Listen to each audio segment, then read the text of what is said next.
I'm really happy to see you all here. It's a Sunday morning and pretty early start. You could have done many things like slept in, gone for a massage, or perhaps watched many people talking at the same time on television, or a brunch perhaps that you're missing to be here. But you can tell yourself that this is the most beneficial thing that you are doing today for yourself and for your friends and loved ones. Jetsunma is already here. Again, there is a surprise, but she's going to be the one to tell you today. It's going to be a shorter day. We'll try and end at 3 because she has a flight to catch soon after. So, yeah, she's here. So, we'll just stand up and talk to her.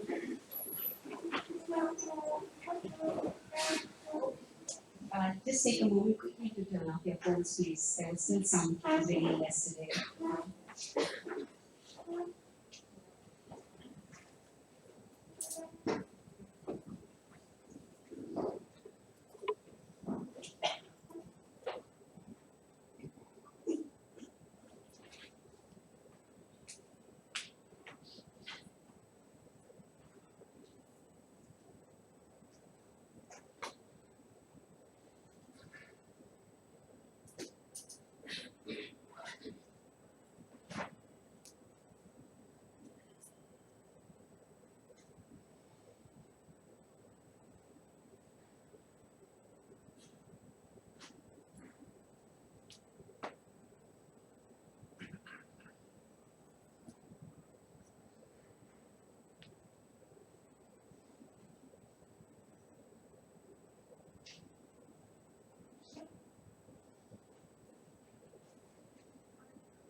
Again, good morning.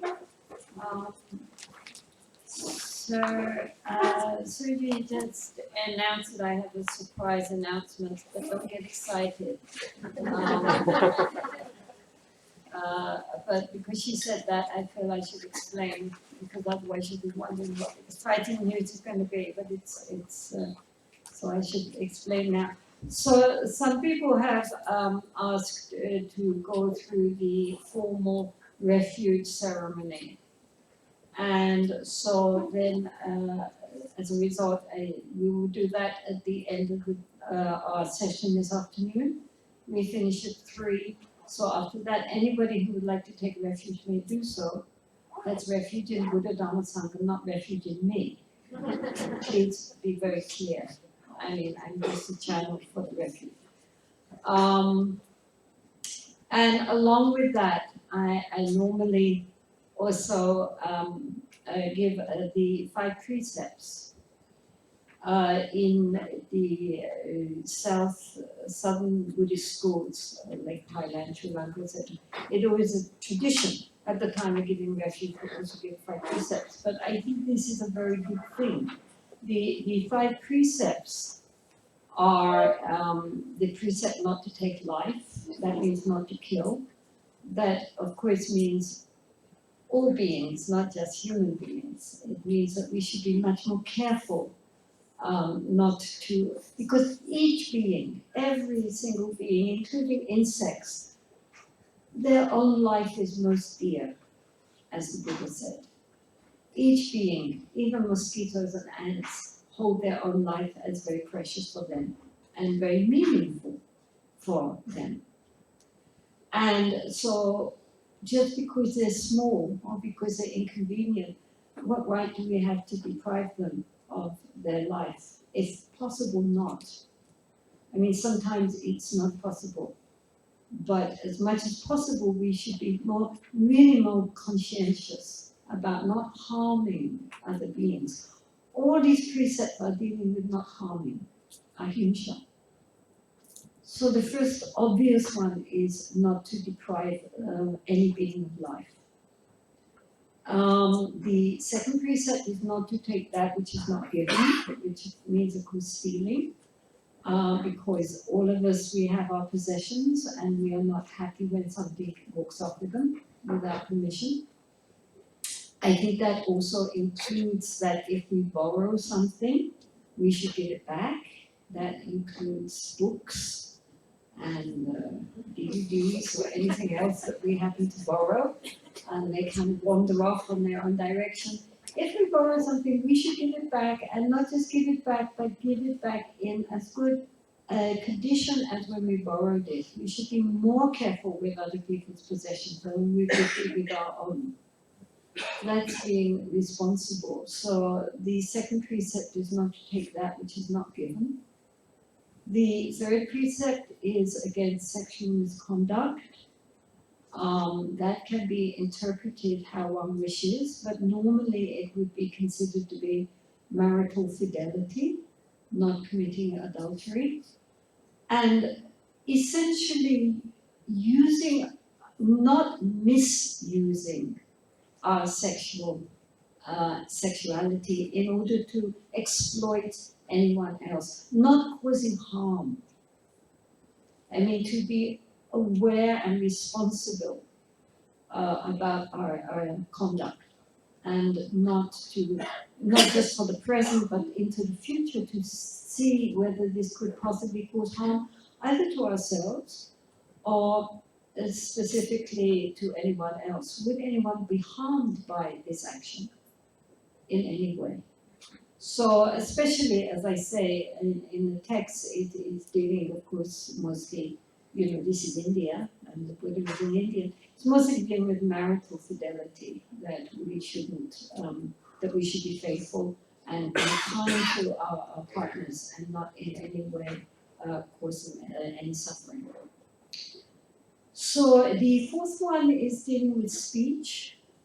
Specifically, it's about lying, not telling the truth, but it also includes not speaking harshly so as to hurt others by our speech, and not to use what is called divisive speech. That means you have two friends and you say, she said this and this about you, and and in this way creating conflict or doubts between friends or in a community.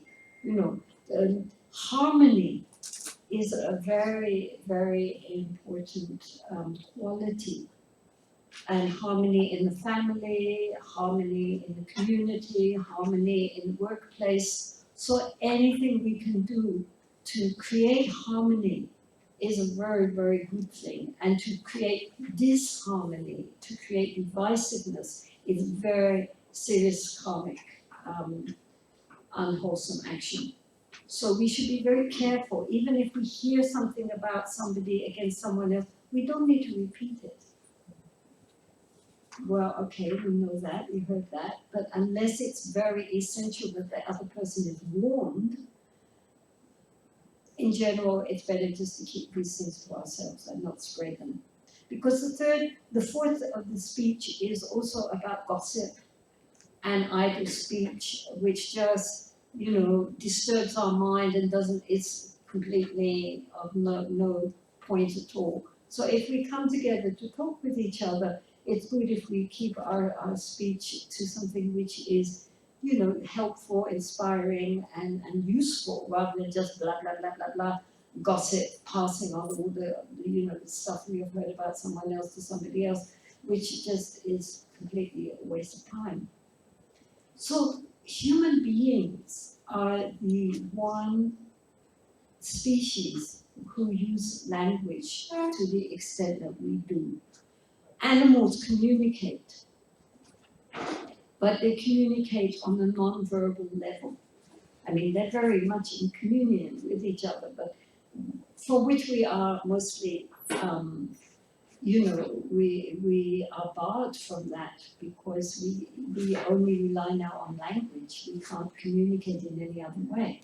So this distances us from all the other creatures, which is our misfortune as well as their misfortune, because we don't think that they communicate, which they do.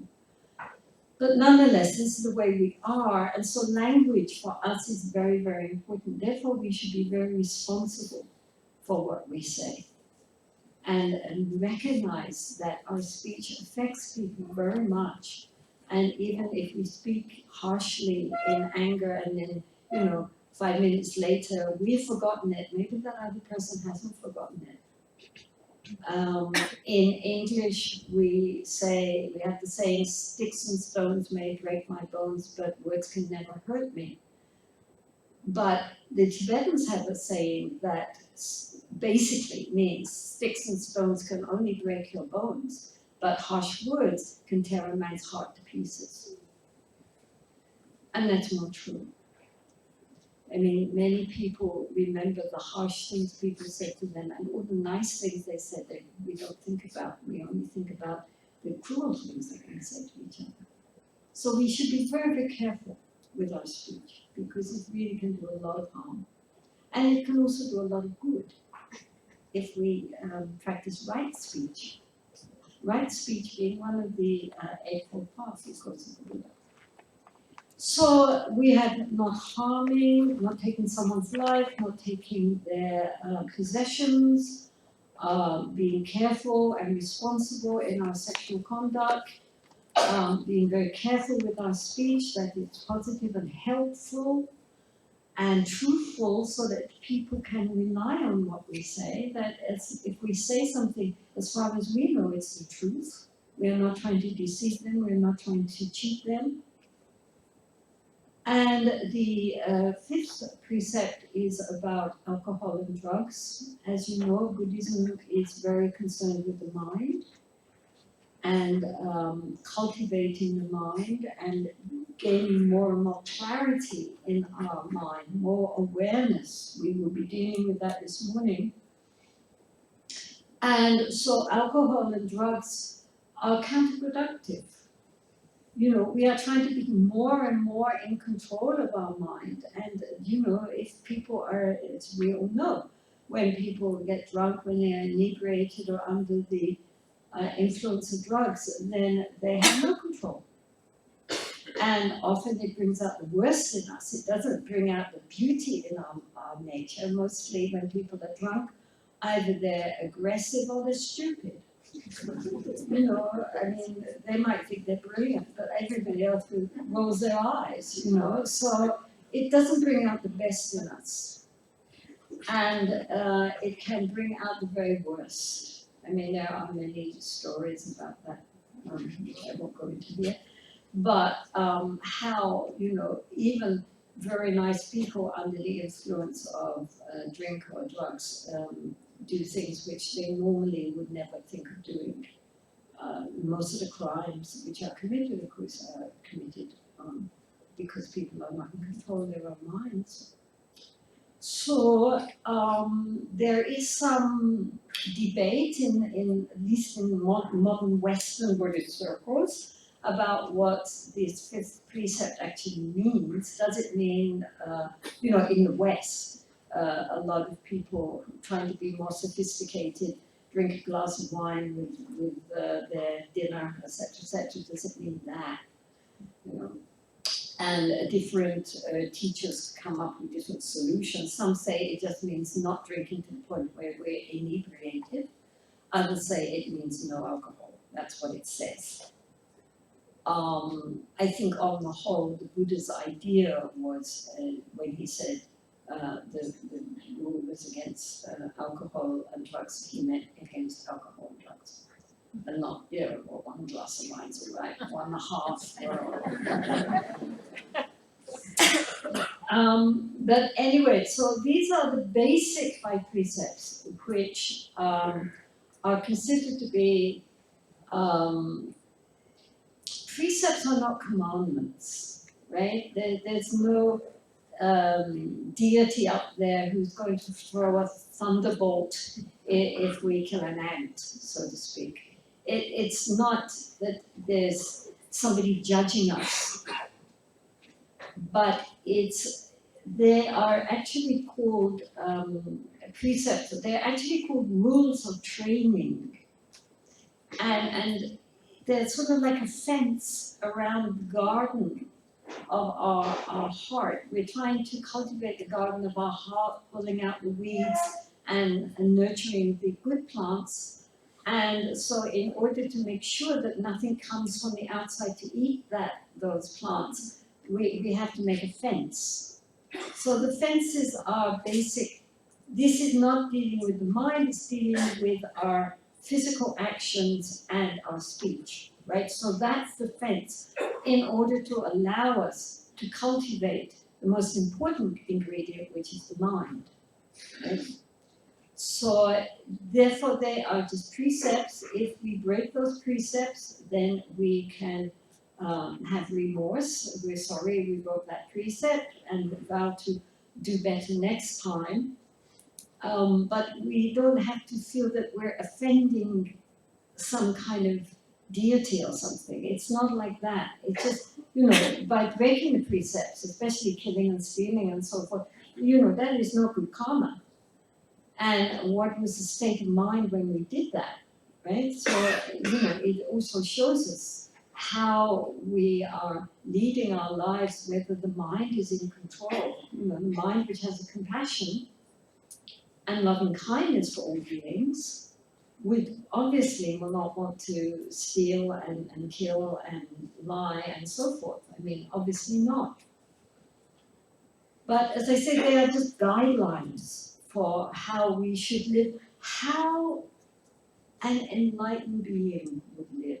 In the precepts, it says an arahat, in other words, someone who walks the earth egolessly, who has realized nirvana, naturally would never kill or steal or lie or, misuse sexuality and so forth. None of that. I mean, it would not even occur to them because spontaneously they would live as harmlessly as possible out of love and compassion.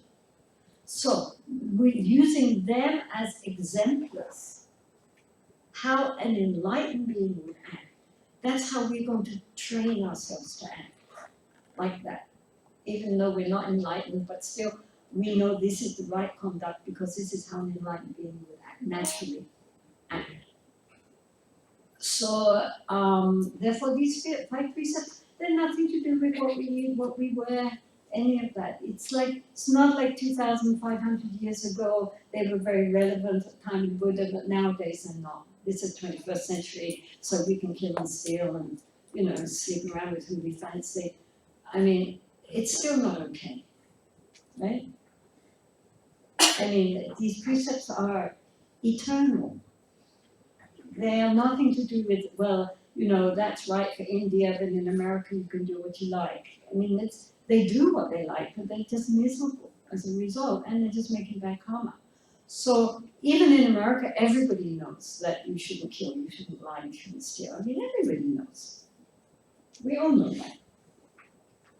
If the world just kept these 5 precepts, it would be a different world.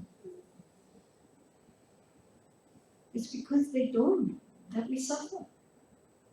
We kill, we lie, we steal, we get drunk, and drugs are a huge problem.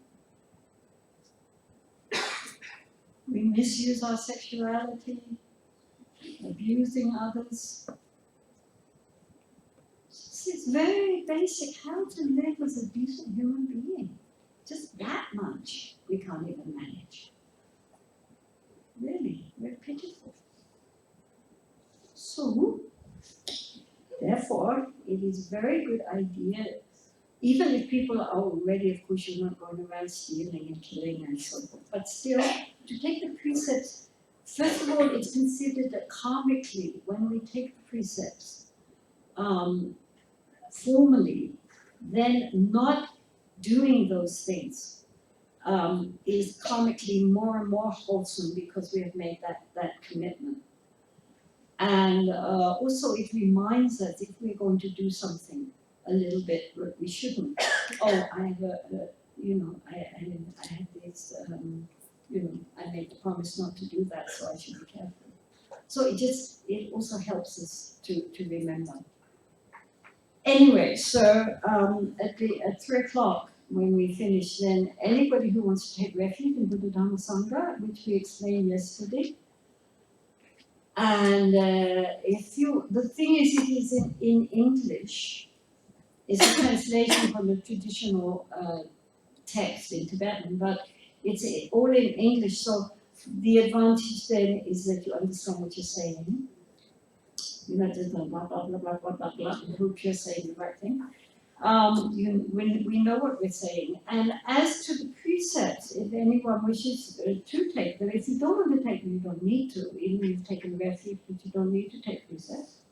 If you want to take precepts, then if there's any precept which you especially feel you cannot keep at this time, then just keep quiet.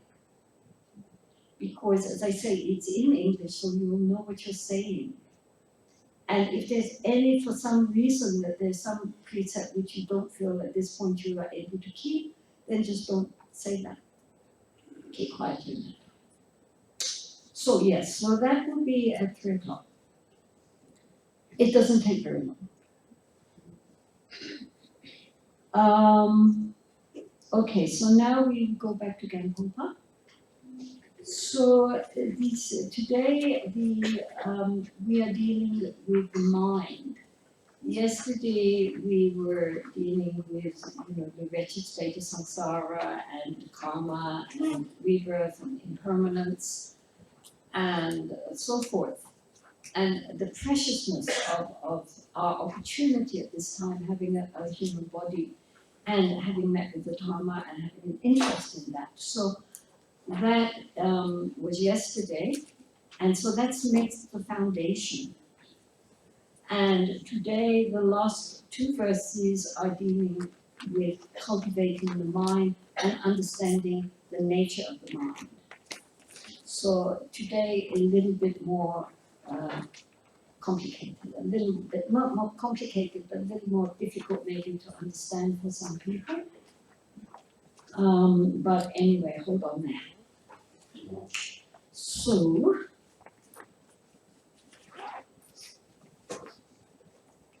So the 3rd verse says, grant your blessings that the paths may clarify confusion, right?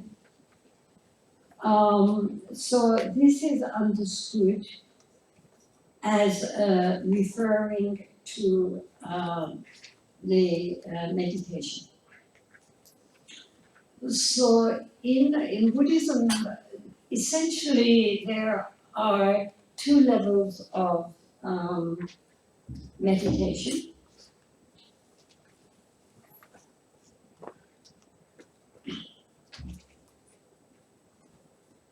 Because confusion is in the mind, right? I mean, that's the reason why this thing about the path clarifying. The path would be the path of meditation, because that is what clears away our confusion. Our mind is what's confused. We are very, very confused. We don't see things how they really are at all. And our minds are very, very unclear as to what's really going on. And we are also very caught up in often very negative mind states, like our we get upset and angry when things don't go the way we want them to go. We get irritated, annoyed, frustrated. With people, with situations, with everything. Or we see things we want, we like. So there's this grasping sense to the mind, reaches out wanting to catch hold of something and hold it close, and I like it, I want it, I'm going to hold on to it tight. So this greed and this aggression in the mind, and this aversion in the mind is very, according to Buddhist psychology, everything which comes in through the sense doors, that means through the eyes, through the ears, through the taste, touch, and so forth, and the mind door, which is regarded as the sixth sense, so thoughts and emotions, automatically, we take, for example, just seeing. We normally are not mindful enough to notice, but as we become more mindful, we do see that every input, sensory input we get, there is an immediate reaction of basically like, dislike, or indifference. Pain, pleasure, or neutral. And so, because we're getting so much sensory input, usually even though that reaction is there automatically, we don't necessarily follow it out. But if it is very strong, then comes next anything which is unpleasant. We feel aversion, irritation, annoyance, wanting to push it away. Anything which it looks pleasant to the mind, we want to reach out, grasp, hold on to, and so forth. So there's automatically this greed, aversion, and indifference, if it's not one way or the other. So automatically there are the three poisons imminent. And if we are not mindful, then we will feed those. Next thing you know, we're feeling irritated, annoyed, angry, or whatever, depressed, or we're working out how we can possess that thing, or dreaming about it, and fantasizing, and so forth. So it's very important. By that time, it's gaining momentum, in other words, right? So the important thing is at the moment that it arises, just to notice it. If we notice it, then the mind is in control. We can just dissolve it. It's when we don't notice it that we begin to put more fuel onto the fire of either our like or dislike. And then it's very difficult to deal with. So this is one of the points about being mindful. It's not just to lower your cholesterol levels. It is also because we begin to recognize what's going on in the mind. And as we recognize what's going on in the mind, so we get more control. We become the masters of our mind instead of the slaves of our mind, the slaves of all our emotions. So, anyway, in Buddhism, essentially there are two levels of practice. The first is called shamatha, or calm, abiding, calm, peaceful meditation. The second is called vipassana. Many people know vipassana because of Goenka. That is one form of vipassana, which means insight or clearly seeing. And we cannot clearly see until the lake has calmed down. If we think of our mind as a lake, then normally all the winds of our likes, dislikes, and emotions are creating big waves on the surface of the ocean, of this lake. So therefore the lake is very churned up, Lots of the mud is coming to the surface. We look into the lake, all we see are the waves. We can't see down into the lake because it's all very churned up. And because the surface is very churned up with all these waves, then also the reflection into the lake is very choppy and distorted because the surface of the lake is very turbulent. So therefore, the main purpose of shamatha, well, it has two main purposes. One is to calm the surface of the lake. In other words, all our thoughts and feelings, to get them to quieten down. Because if our mind is more quiet, like the lake, the waves subside, it all becomes very peaceful, then the mud falls to the bottom, and so the lake is much more clear. We look into the lake, we can see down beyond the surface level. We can see down to deeper levels. And at the same time, the surface of the lake becomes like a mirror. So therefore, it reflects what's on the outside more accurately. It's not distorted anymore. We see things how they are. So this shamatha practice was very much emphasized by the Buddha. I mean, to the sense of having very deep levels of absorption, which nowadays are called dhyanas, which nowadays are considered by most teachers not to be really very necessary because it takes a long time and requires very special external conditions of complete quiet and complete isolation, which nowadays is difficult to find. So most teachers nowadays say that these much deeper levels of samadhi are not necessary, because what is really important is not that the mind becomes just totally still, but that we gain insight into the nature of the mind. So for that we don't need these deep levels of samadhi, but we need some. And so the shamatha practices, such as people start by the breath, which we did yesterday. The breath is very helpful because, first of all, we are always breathing. And so we can carry that with us everywhere. If we have a meditation object to stare at, you can't just put that in front of your computer, people will think you're strange. So, but breathing, nobody thinks you're strange, and they won't know you're focusing on the breath. It looks perfectly normal. So the breath is always with us, 24 hours a day. We cannot breathe in the past or in the future. We breathe now. So when our attention is on the breath, not on commentary about being attending on the breath, oh now I'm attending to the breath, yes look I'm breathing in, I'm breathing out, oh look how mindful I'm being, blah blah blah blah blah blah blah blah blah, not that. But when we are just aware, without commentary, on the breath as it goes in and especially as it comes out, then at that moment we are present.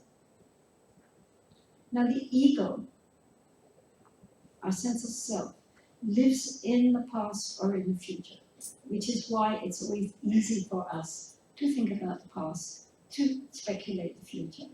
Very difficult to be in the present moment. Because when we are really in the present moment, without commentary, there's no ego.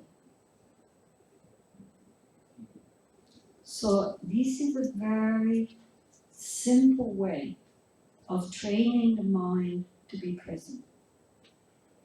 Because after all, the present moment is all we have. And I mean, this has become a big sort of new age thing, but it's true. The only moment we really have is right this moment, and even as we think that, it's gone, right? Because it's flowing, it's a river. But the past is finished, it's gone, it's just a memory, and probably a distorted memory. The future hasn't come, it's just speculation. The only only moment we actually have in which we are living. It's this moment now, but normally we miss it because we're thinking. We're not even aware of the moment. So the first thing which shamatha does is to help us to come back into the present moment, which is the only moment we actually have. The rest of it's just thought. The other thing shamatha does is to tune our attention. And as we were saying, that the attention span, apparently, the average attention span of a child in America right now is 4 seconds. That's it. Then their mind is distracted to something else. And you see it in the images which come nowadays, like this now. Nobody can focus. So shamatha trains the mind to be one-pointed, trains the mind to settle and focus and stay there for a duration of time without flickering all over the place and wandering around, just resting on the present moment, on whatever is our focus of meditation. So it trains the attention. And nowadays, modern neuroscientists and psychologists are also saying, I mean, in standard magazines, not just Dharma magazines, that this is a really big problem, is that people have no attention span anymore, that they just can't concentrate, and that keeps the mind also very superficial. It cannot go deep because it doesn't stay long enough. So this is a big problem also in business as well as in people's actual lives, that we are not able to just stay one-pointed anymore. So shamatha meditation trains us to be more one-pointed, trains us to stay in the present. It also, as our ability to be aware grows, then naturally the background noise of our thinking quietens down. Because, again, according to Buddhist psychology, we cannot have 2 thought moments at the same time. Our thought moments are like a movie, with little frames zooming so fast that we think it's continuity, but actually they're each little separate transparent frames, right?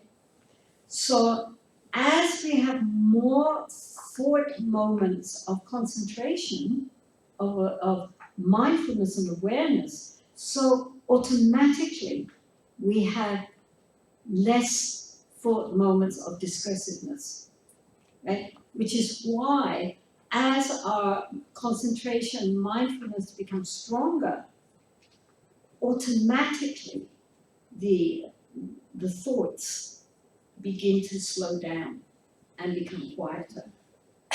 We don't have to stop our thinking. Thoughts are not the problem. The problem is our total immersion and identification with thoughts. That's the problem.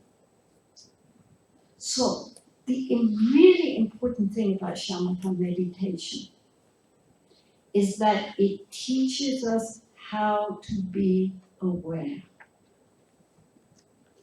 Because normally we are not aware. We are swept along by our mind streams, by our conceptual thinking mind. We're thinking. And along with that, the subcurrent of our emotions and feelings and so forth. And we're totally immersed in that, swept along by it, and identified with that.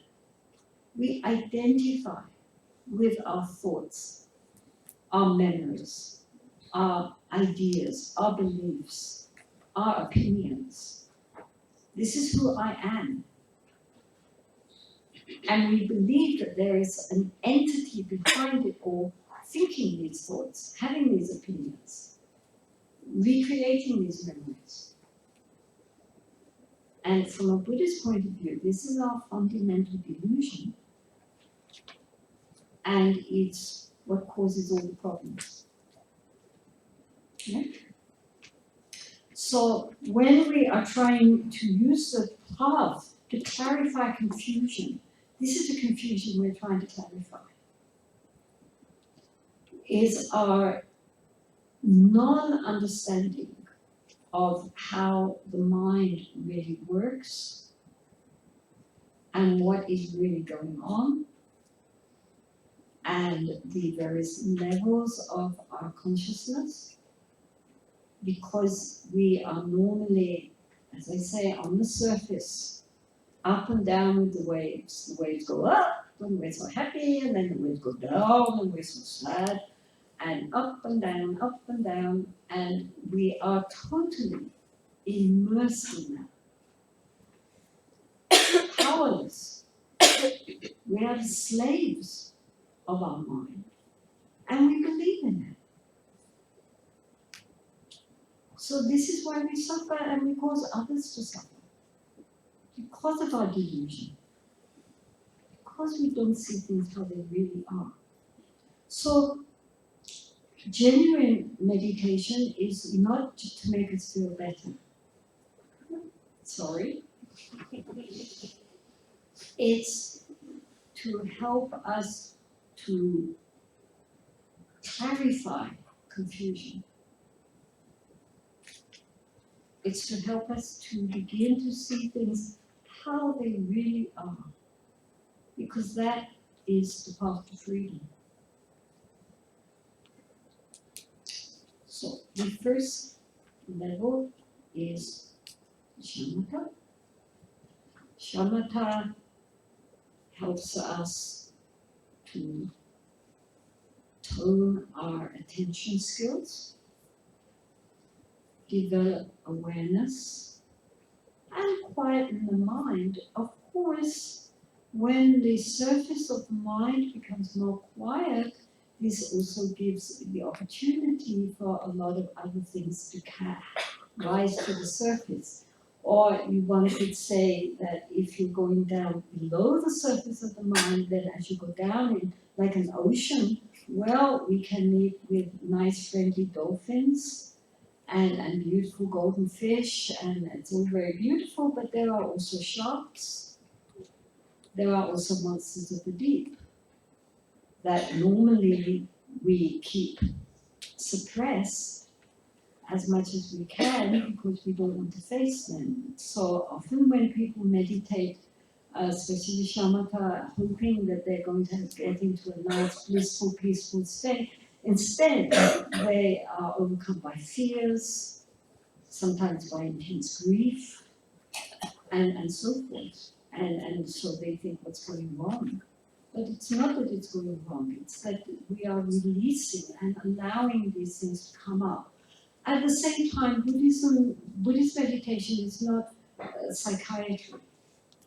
So when these things come up, it's not a matter of now we have to dig down and see what was the childhood reason why I'm having this, what trauma was going on that I have these fears now. It's not about that. And sometimes people get caught up in that, especially in the West, using meditation as a kind of psychiatric tool.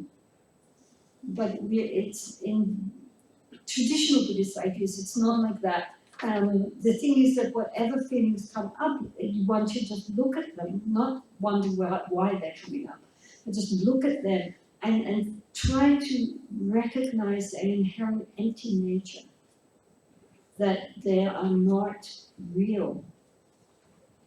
But we don't have time to go into all that. But anyway, the point is that the first level of meditation is to get to hone our attention skills, quieten the mind, and develop this ability to observe. without being involved. So we start with something simple like the breath. This is a very traditional Buddhist in all schools, in the Theravada school, Tibetan school, in Zen, and so forth. Everybody starts with the breath because the breath is something, it's between the physical and the mind also, because the breath actually reflects our state of mind. So when we're very anxious, the breath changes. When we're very excited, the breath changes. When we're fearful, we hold our breath, and so forth. When we're calm, then the breath gets slower. As the mind calms down, we automatically, our breath begins to slow down and become deeper. So it's like a bridge. Prana, has always been understood as the bridge between the mind and the physical body. So in this way also it's very useful as a tool to concentrate on the breath, usually either at the point of the nostrils, or some people concentrate on the rise and fall of the abdomen, especially useful if we are very in our head, to get us out of our head down, then watching the rise and fall of the abdomen, or just watching the breath going in and out, and especially concentrating on the outgoing breath with a very relaxed, spacious mind, not tense. So when we are able, if, for example, everybody says, oh, but I have so many thoughts. And of course, the first thing that when people start to meditate is they say, my mind is worse than it was to start with, right? Everybody said, but I didn't have so many thoughts before, now I have too many thoughts. But of course, this is always then said to be, well, this is very good, because of course we are not having more thoughts, we are just becoming more conscious of the thoughts that we have always had. And so this is a very good first step, is to be aware of how busy our minds are, constantly chatter. And when we try to just concentrate on one thing, then we begin to realize how extraordinarily noisy our minds actually are. Don't worry. Think of it like if we're in a room and the television is on and, it's there in the background, but we are reading a book or working on our computer or we're doing something. So our attention is here and the television is going on in the background, yatta, but we are not attending to that. We're just ignoring it. It's okay, it's just television, I'm reading. Right? So it's like that. When we are trying to concentrate on the breathing, there's a lot of noise going on in the background, trying to grab our attention. But we just ignore the background noise, just concentrate on the breath. If we get caught up again in our thinking and swept along, then at a certain point we reckon, oh, what happened to the breath? No problem. Back to the breath. Then we get swept away, recognize it, back to the breath. Swept away, recognize it, back to the breath. No worries. Someone said that in an hour of practice, if you get swept away 100 times, as long as we bring the attention back, then it was a good session.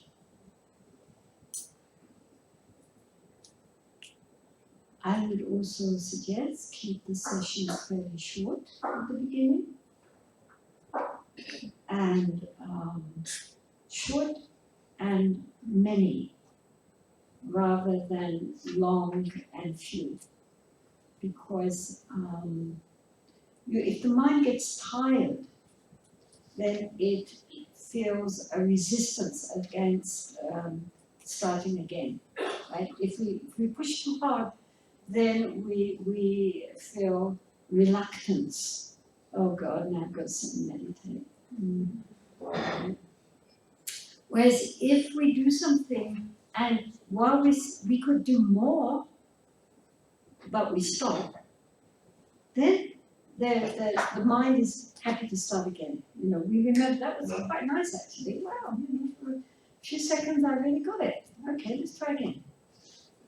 And so this is the point, is to encourage the mind. We have to work with our mind and to skillfully, you know, if we enjoy doing something, then we have no problem. We don't have to force ourselves, right? If we're reading a fascinating book or we're watching an interesting, you know, movie or something, nobody has to force you to watch it. Nobody has to force you to read. You know, it's hard to stop because the mind is engaged and interested.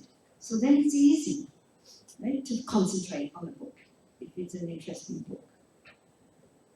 So likewise with meditation, you know, if we keep it not too long at the start, if we keep it quite short, but really from our heart do the best we can for short periods, then the mind recognizes, you know, it feels nice. Yeah. My mind felt kind of, for a short while, it felt calm and clear. That was nice. Let's try that again. Whereas if we try to force ourselves too much, it can be counterproductive.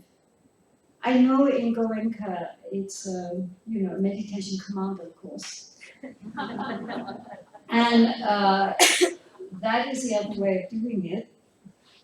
You know, getting people to sit for 2 hours unmoving. And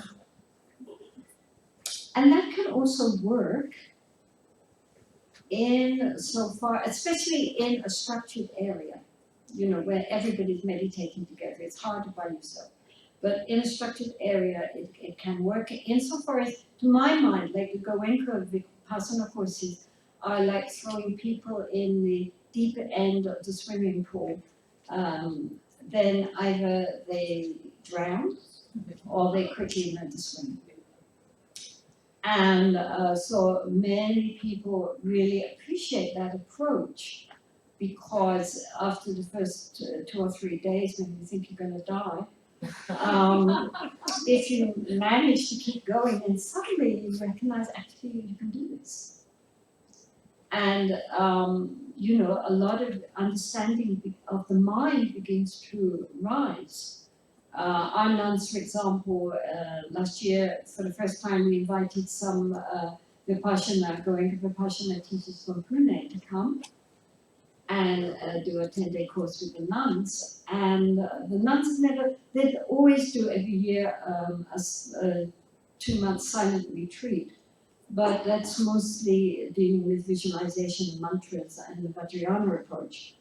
So this was the first time I sat for 10 days with just doing the Vipassana.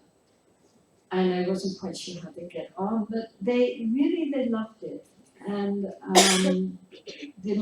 they had to do a written feedback afterwards because they were carrying on with another meditation, keeping silence. But their written feedback, the most common adjective used was wonderful. And they really appreciated it. And a lot of people, of course, have done Vipassana all over the world. And however tough it is, they get a lot out of it because you have to really break through so many boundaries of discomfort and discursiveness and so forth. And you know, it's really very helpful. But with shamatha, it's better not to do it that way. The shamatha is just for quietening the mind and making the mind more relaxed. And so therefore, at least in the Tibetan tradition, they advise having shorter sessions, but more, you know. So even like 10 minutes, and then relax, and then another 10 minutes, and then relax, like that. And not pushing too hard. It is a matter of making the mind more open, relaxed, but aware. Whatever is going on in the mind, be aware of it. So once the mind is calmed down enough and we have that ability to concentrate enough, normally in the Tibetan tradition they say if we can do 21 rounds of breath and the mind stays settled on that, not gone discursive, then at that point to turn the attention away from the breath onto the mind itself. Because what we are really trying to do is to understand our mind and that we are not who we think we are. So this is when normally, now changing from the image of a lake, if we think of a river, then the river is constantly flowing and normally we are pulled along by that river. We are immersed in that river. We are our thoughts. We are our feelings. We are completely caught up in our thinking process. And this is why we believe it. Because we are so completely identified with our thinking and our feeling. And so what we are doing now, this is still shamatha, is to get out of the river and sit on the bank and watch the river go by. We're not trying to stop the river. The river, as we observe it, will naturally begin to quieten down, but we don't try to quieten it. The problem is not the thoughts. The problem is our identification with the thoughts. That's the problem. Thinking is wonderful. I mean, as human beings, our ability to think is an incredible treasure. There's nothing wrong with that. But the problem is that we can't stop thinking and that we are immersed in our thinking. We don't have the distance, space. We don't see any space there. So, okay, so now we are sitting on the bank, right? And we are watching the thoughts going by. We are not going to jump in the river. We are going to sit on the bank. And we are going to watch the thoughts. Now, we are not judging the thoughts here. This is, oh God, that's a real stupid thought. How can I think that? I remember before when I used to blah, blah, blah, blah. Not that, right? Oh, wow, that's an incredible thought. Oh, I must write that down. That's really cool. Thoughts are just thoughts. Thoughts are, you can think also, thoughts are like a bubble. They're very brightly colored, shiny, but they're empty. So we are not going to be fascinated by our thoughts. We are not going to judge them. We're just going to observe them. Thoughts are just thoughts. Things rise and fall, flying along. So, if we can do that, again, keep the sessions fairly short. When the mind gets tired or gets distracted, then go back to the breath or take a break. And then look back again.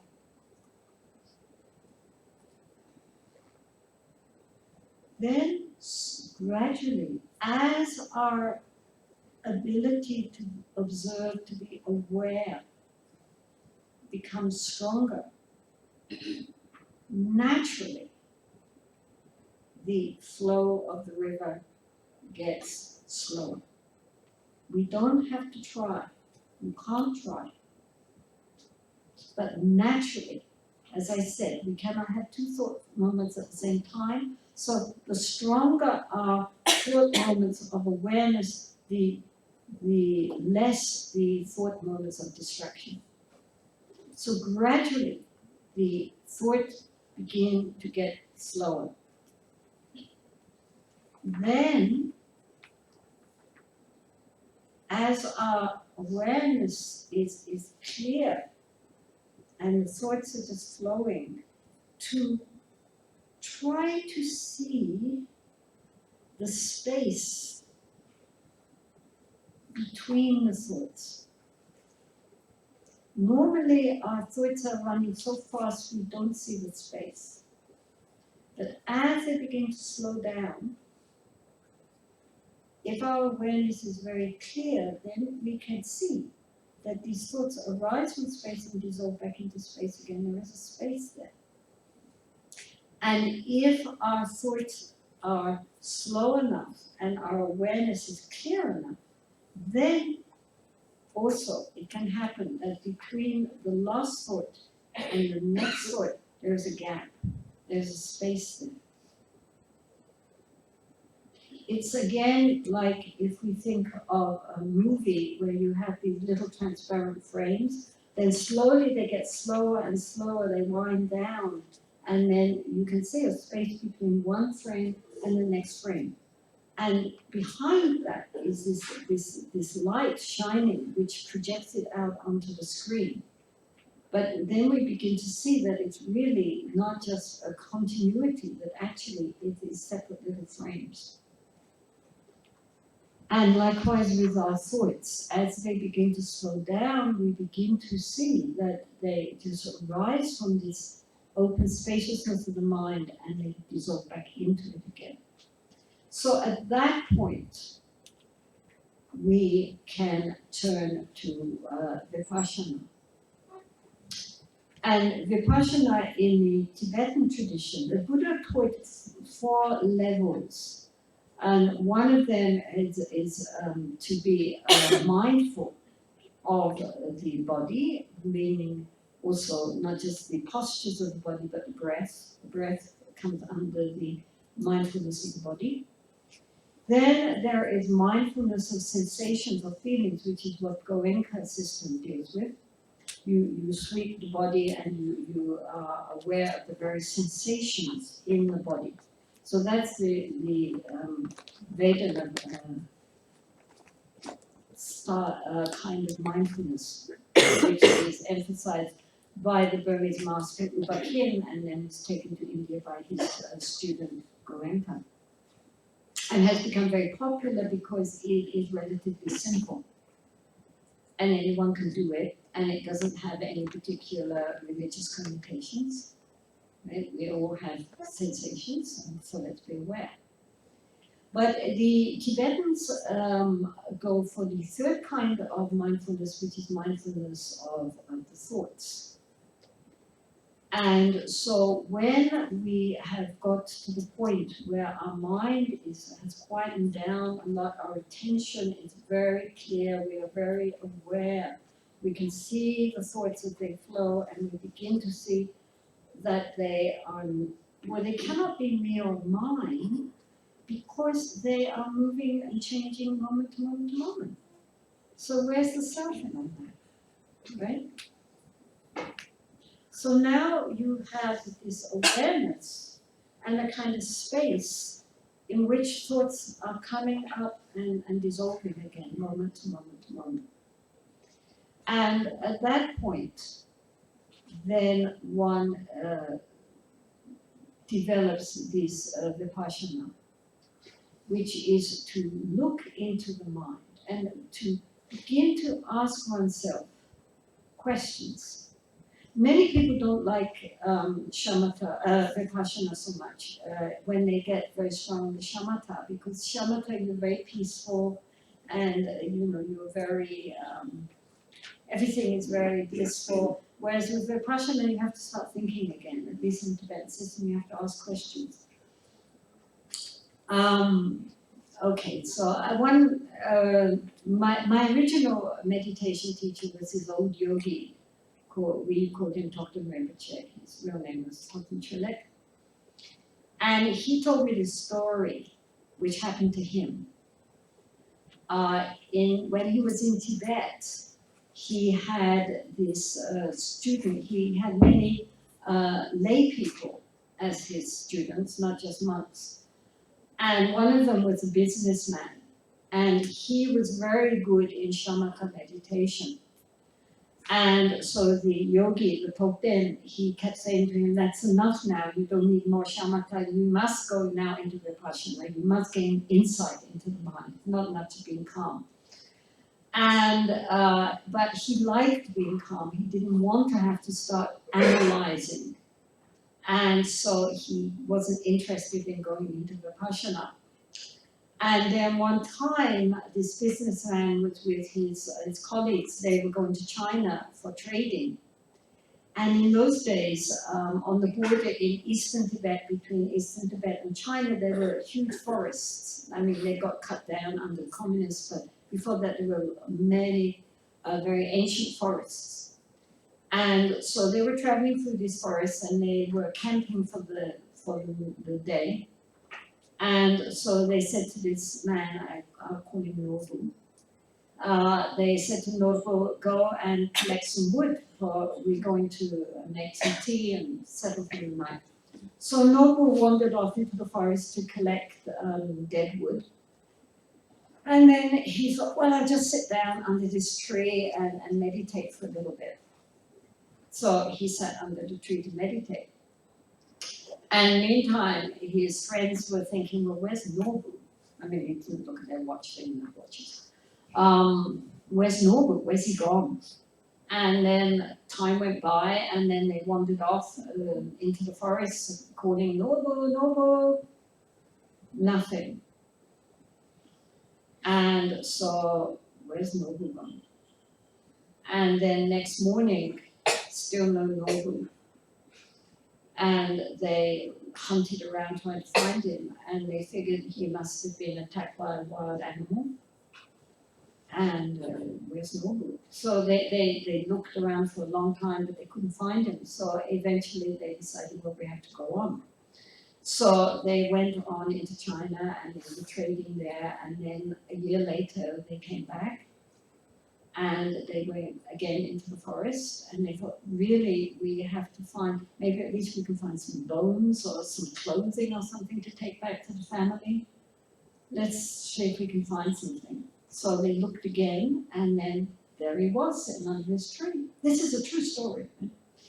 There he was sitting under his tree. And so they shook him and said, hey, Nobu. And he opened his eyes and said, oh, is tea ready yet? Yeah. And so then when they explained that they had already been to China and come back again, a year had passed, then he was frightened. And then the yogi said, then he realized he better start doing Vipassana, because he just lost the whole year of his life. So, Vipassana can be less blissful than shamatha, but it is much more important. So when the mind is quieted down, when our attention skills, our attention is settled and strong, then sometimes the mind will become very quiet, no thoughts. Other times the thoughts start. But there is the awareness that sees that. So then the first question in Vipassana is, when the mind is still, and when the mind is moving, thinking, and the awareness that sees those, are they the same or are they different? First question. Then to look, where do the thoughts come from? Where do they go to? Where do they abide? And then also the questioning of, input through the senses. Where does it come from? Where is the input coming? What is receiving it? And so forth. There are all these questions that in the Mahamudra, in the Vipassana section, they're asking to understand how the mind works. And then the awareness. Who is aware? And if we say, well, I am aware, then who am I? And don't come up with a simple solution to that.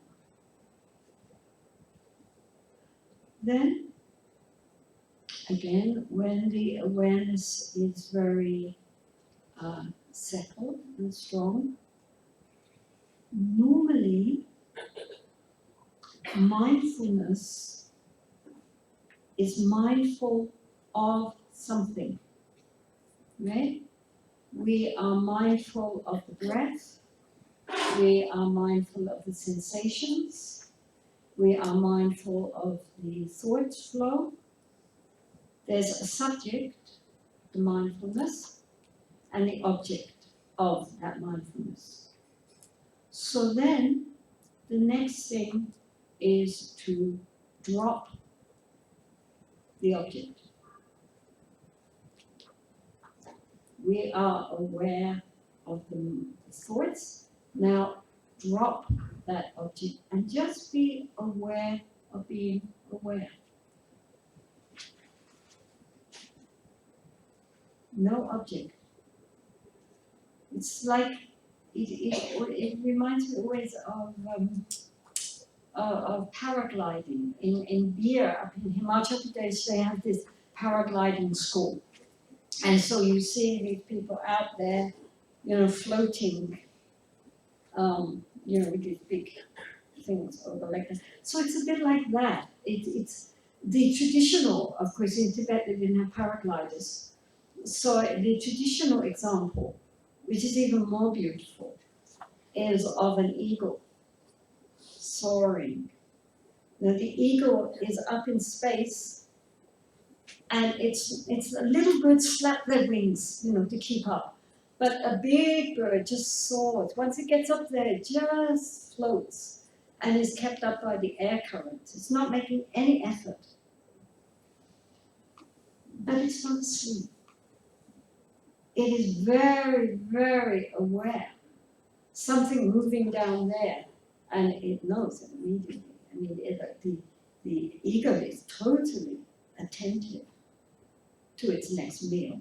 But anyway, it's attentive. But effortlessly floating. So this is how the mind is. When we drop the object, the mind is just open, spacious awareness, but completely awake. It's not in any way a drowsy state.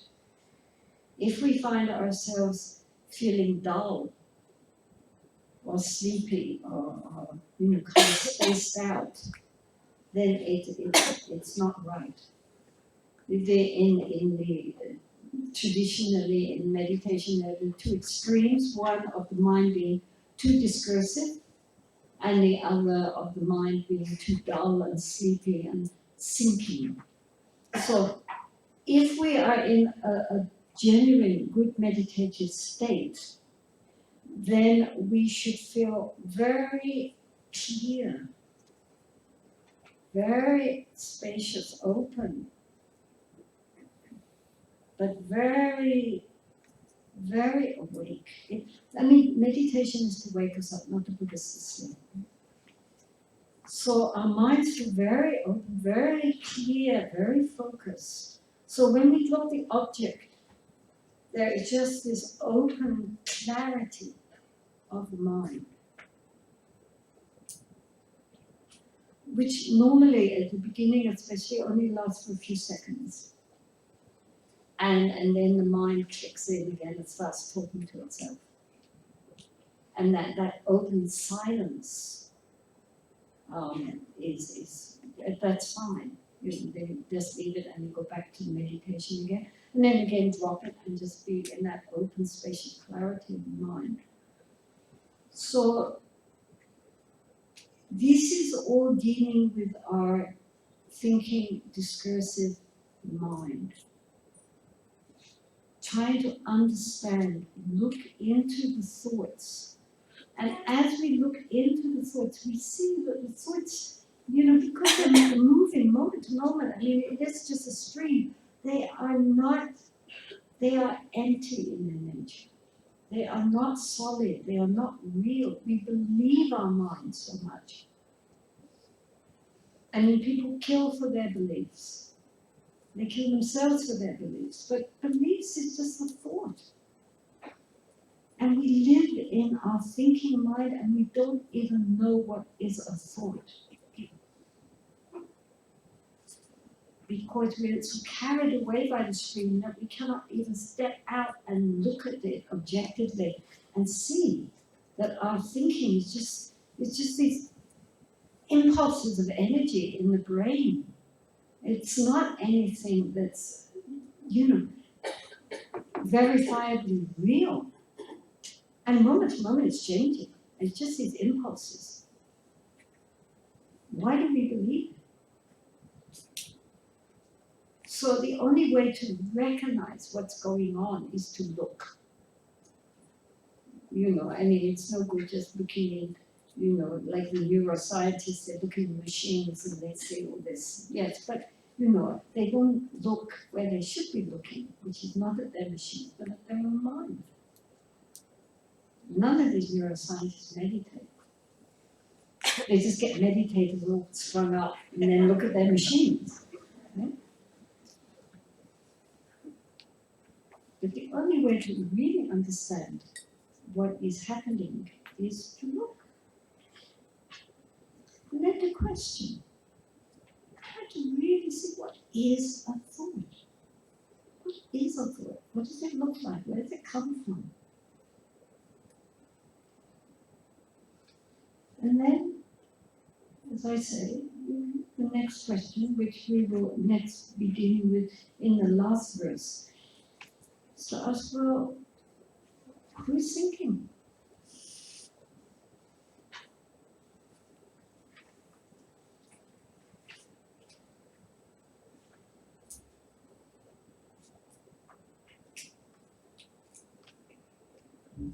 So right now we'll just sit for a few minutes until our tea break. We will not be thinking about our tea break. We will be thinking about, first of all, we will be thinking about our breath. Just sit nicely, be comfortable. If you're uncomfortable, you can stand up for a minute and stretch your legs. Would that help? Or are you okay? And if anybody would like to stand up for a few minutes, jiggle around, and then sit back comfortably.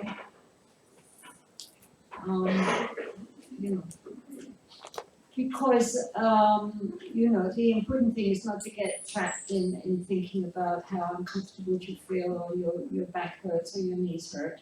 But traditionally, of course, people sat on, cross-legged on the ground because in India, this is how people sit, so they feel comfortable sitting like that. And they don't have any problems. Our nuns also, when they were doing this Goenka, they were so happy with the nuns because they could sit nicely. And they didn't wriggle around because they're used to sitting, so for them the body was no problem.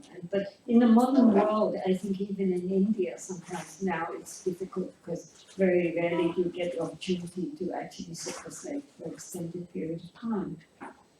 But the important thing is not to therefore be uncomfortable, that you don't have to be heroic. That it's possible. The idea was to sit classically, in Padmasana, and sitting very beautifully was considered, because if you can sit in that position, then you are a perfect triangle, and all the prana is flowing smoothly and all the nadis are straight, and therefore the mind naturally settles because the mind and the prana and the body are all together as a unit. So when everything is in balance, the body is beautifully balanced and then the prana is balanced, then the mind naturally comes into a balance. So this is why in traditional texts there's a lot of emphasis on the perfect way of sitting, And people who have put a lot of energy into learning how to sit properly, and bring up, the spine properly and the shoulders and everything, discover that actually it does give like almost a shot of energy when it all fits together. Suddenly they feel it, that rush of energy coming through as the body gets into perfect balance. And so people who are young and intending to really practice meditation would do well to put some emphasis into correcting their posture properly so that they can sit. In the beginning it might be difficult, but in time it really has great benefits. But for those who have older bodies and are not used to sitting in that posture, it doesn't really matter that much. And in fact, even advanced meditators, when they, for whatever reason, injure themselves and can no longer sit on the floor comfortably, and have to sit on a chair, discover that actually it doesn't really make that much difference. It's all because the emphasis is on the mind. But anyway, so sit nicely. The body should feel relaxed, but at the same time balanced. The most important part being that the spine should be kept straight. So if you're on a chair, then keep your legs down. If they touch the ground, that's best. When you're by yourselves, then you could, if your feet don't touch the ground, then you can put a cushion under so that there is stability there. Keep the spine straight, the shoulders back but down, the neck pulled in a little bit. And either concentrate, keep the eyes slightly open and just focus just ahead, or especially in this crowded situation, then just keep the eyes slightly closed. And then just breathe. Just breathe. And especially the attention on the out breath. And then the body naturally draws breath in again. And then out breath. The mind very relaxed, focused. Any thoughts going on in the background, not important. Ignore. If we get caught up in our thoughts, bring it back to breath. Any sounds, they're just sounds. We don't need to pay attention.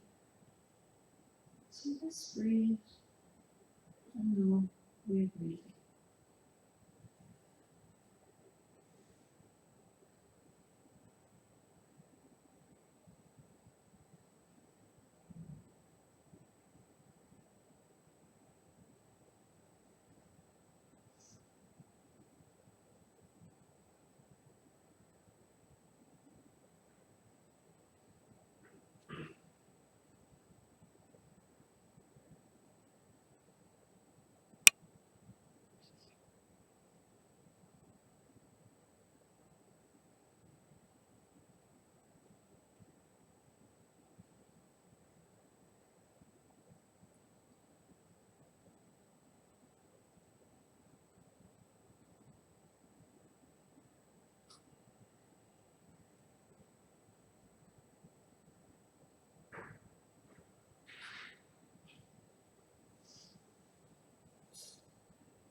all these practices, the important thing again is not the object, the important thing is the awareness, the knowing in the mind. So that's why the actual object is not so important. We need whatever is happening, whatever stimuli come in through the sense doors, whatever thoughts arise in the mind. The point is that we are aware. The whole crux of the matter is to develop our ability to know, to be aware of what's happening in the moment when it happens. So these practices are to develop our ability to be aware, to wake up. So when you go out and you drink your tea, please be aware of walking, be aware of taking your tea, be aware of drinking. You don't have to slow it down, intention, reaching, touching. No, that's not necessary and you'll never end up coming back. But it is nonetheless quiet, just knowing what we're walking. We know we're walking. When we're drinking, we know we're drinking, that's all. It's this ability just to be aware of what's going on at the moment when it's going on. Not talking about it, not judging it, but knowing it. So this is what mindfulness really is. It's just being aware. And this, if we can do it, it really does indeed. It really rests the mind. Because we don't have to always be thinking, judging, commenting, comparing, yatta. You can just be present with what's happening and know it. And then we appreciate it because it's actually not just a fabrication of our opinion about something, but actually what is happening in that moment nakedly. So it's called naked awareness. Because it's not clothing it in our opinions or ideas or concepts. It's just knowing it in itself as it's happening. So this is very, very helpful for our life to develop the ability to really be aware. So we can practice right now. Okay, everybody get up, walk out, have their tea, and just to be aware that's what we're doing. And when we talk, be aware that we're speaking and what we're saying. Hear it. Hear our voice. Hear the tone of the voice. Just not judging, not comparing, just knowing. We're half asleep. We're all zombies. So this is the time to wake up.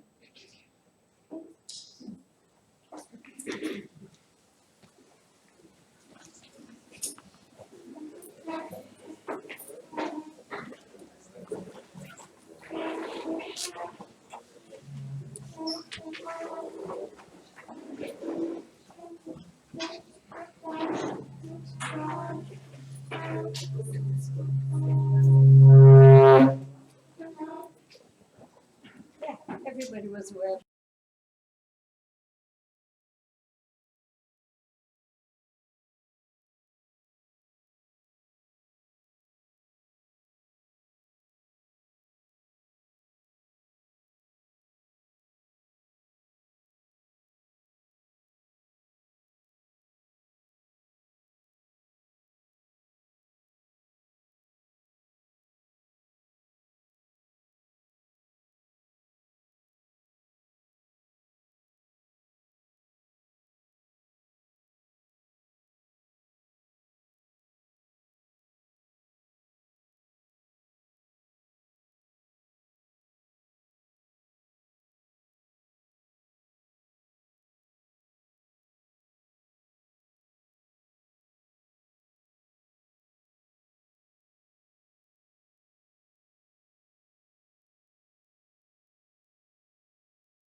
or rather had it mindfully.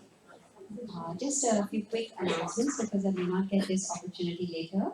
Is that if some of you have come in through recommendations of friends, etc., and you'd like to be on our mailing list, please send us an email at dharmarin.mumbai@gmail.com so we'll put you on our mailing list. Um, Also, a few people have come to me and said that someone in the back still has their phone on, so it's been pinging. And just out of consideration for yourself and for others, I request you to please look at your phone if it's on vibrate and it's still disturbing others, or if it's by any chance inadvertently still on ringing mode, please turn it off.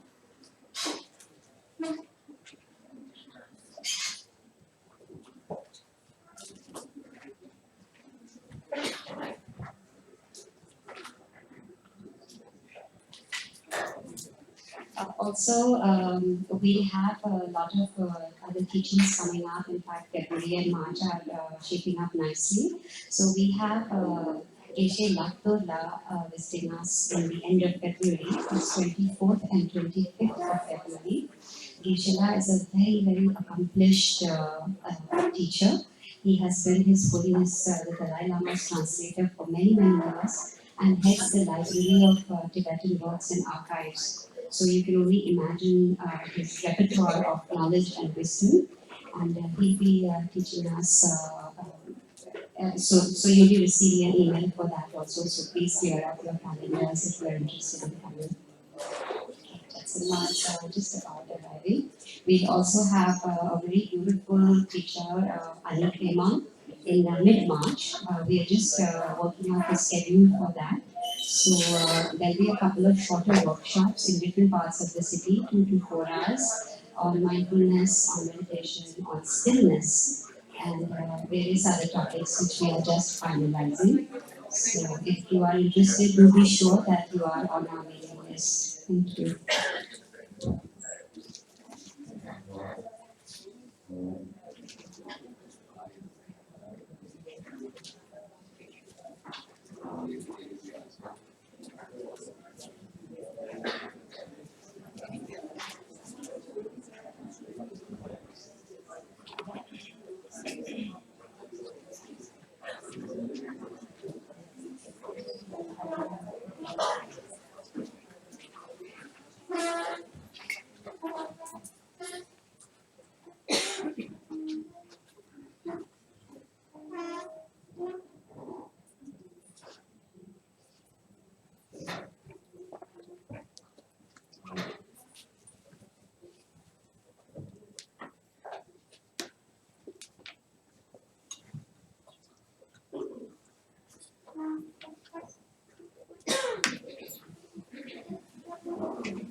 So now we come to the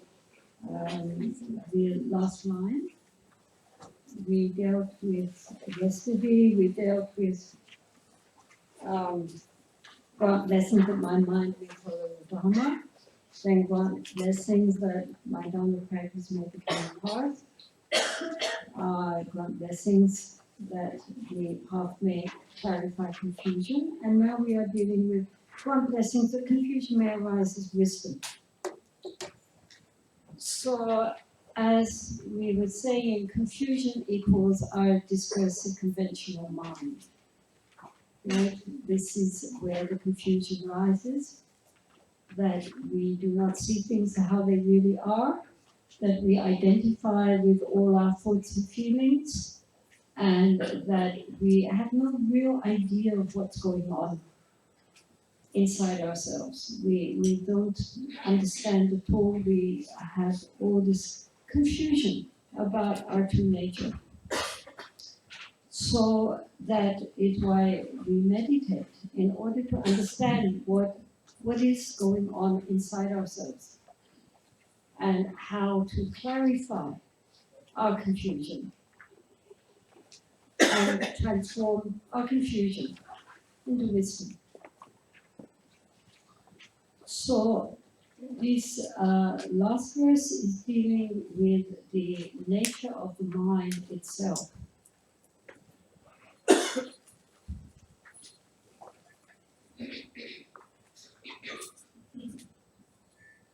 The nature of the mind, which is also called Buddha nature or Dhammakaya Nirvana. What is it?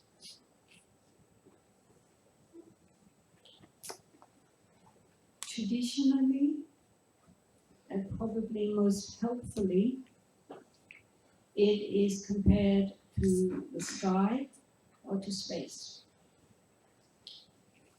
This is because, like space,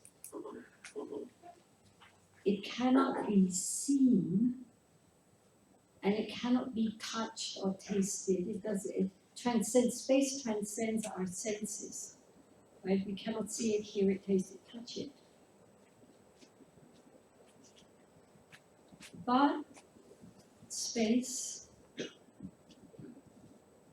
is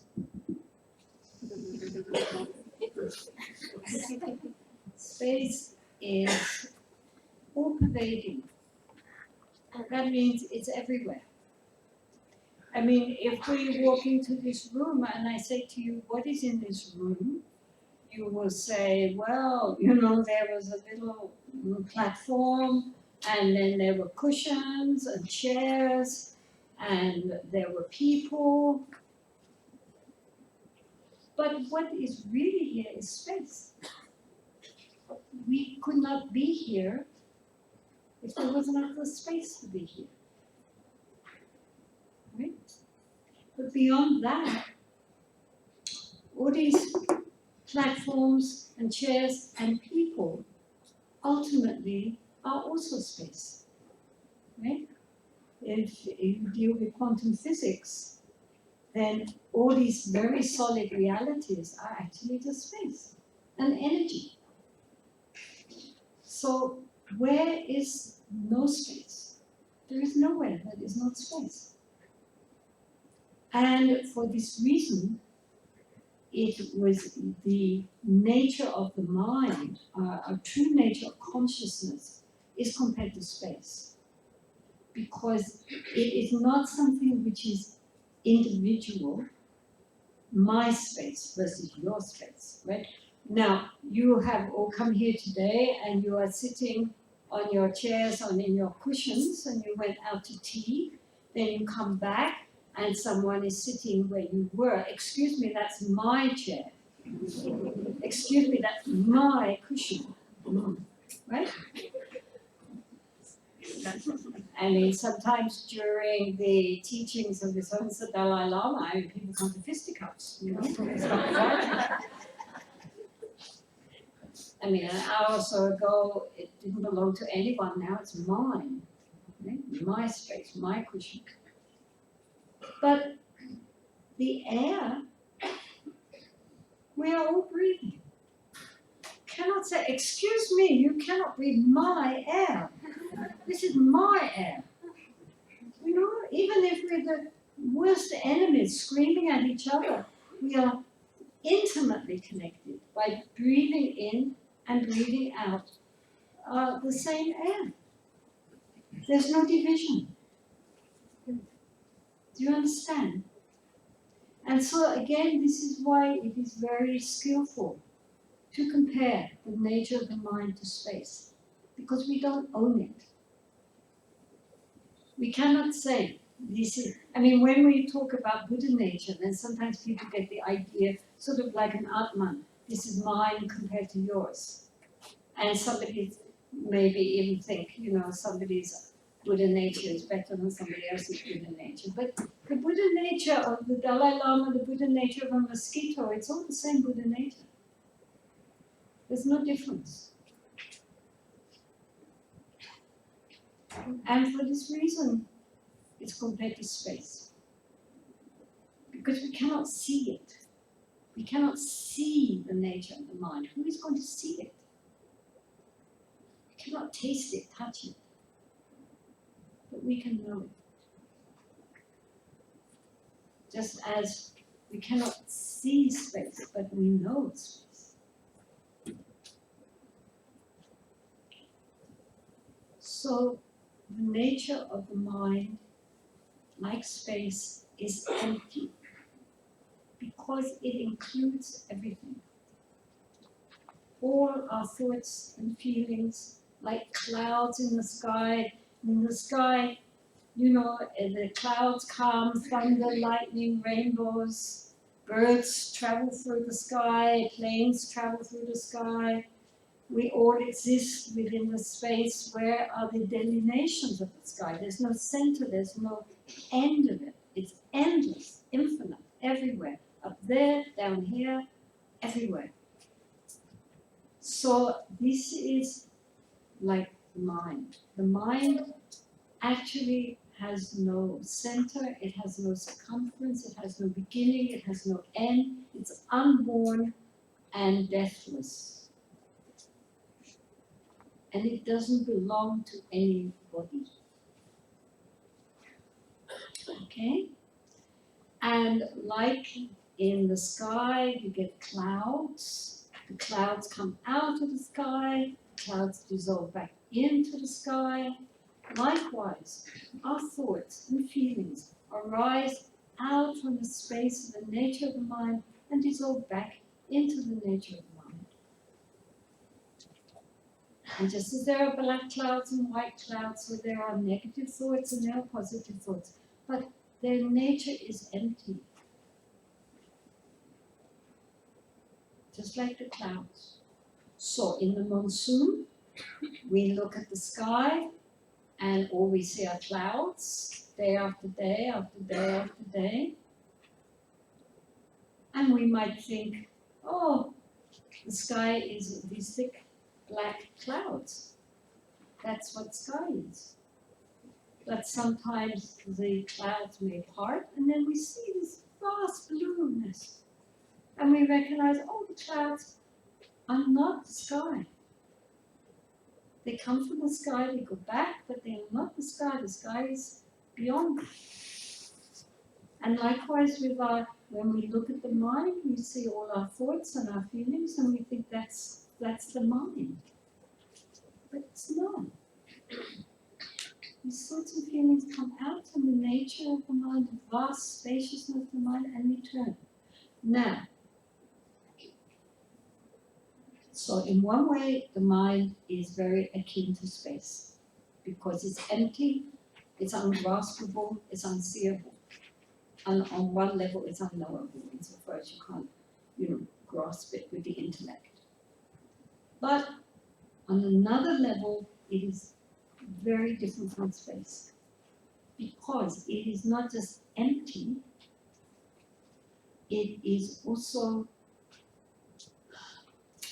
The word in Tibetan is selva, and it's one of those words which we cannot translate. I don't know what the Sanskrit is. Prabha, maybe. Anyway, I don't know what the Sanskrit is. I don't want to confuse you. But the word selva in Tibetan has connotations which there's no word in English which does. One is of luminosity, light. So sometimes people translate it as luminosity. But it also has the idea of clarity, of being clear. So therefore it's sometimes called the clear light.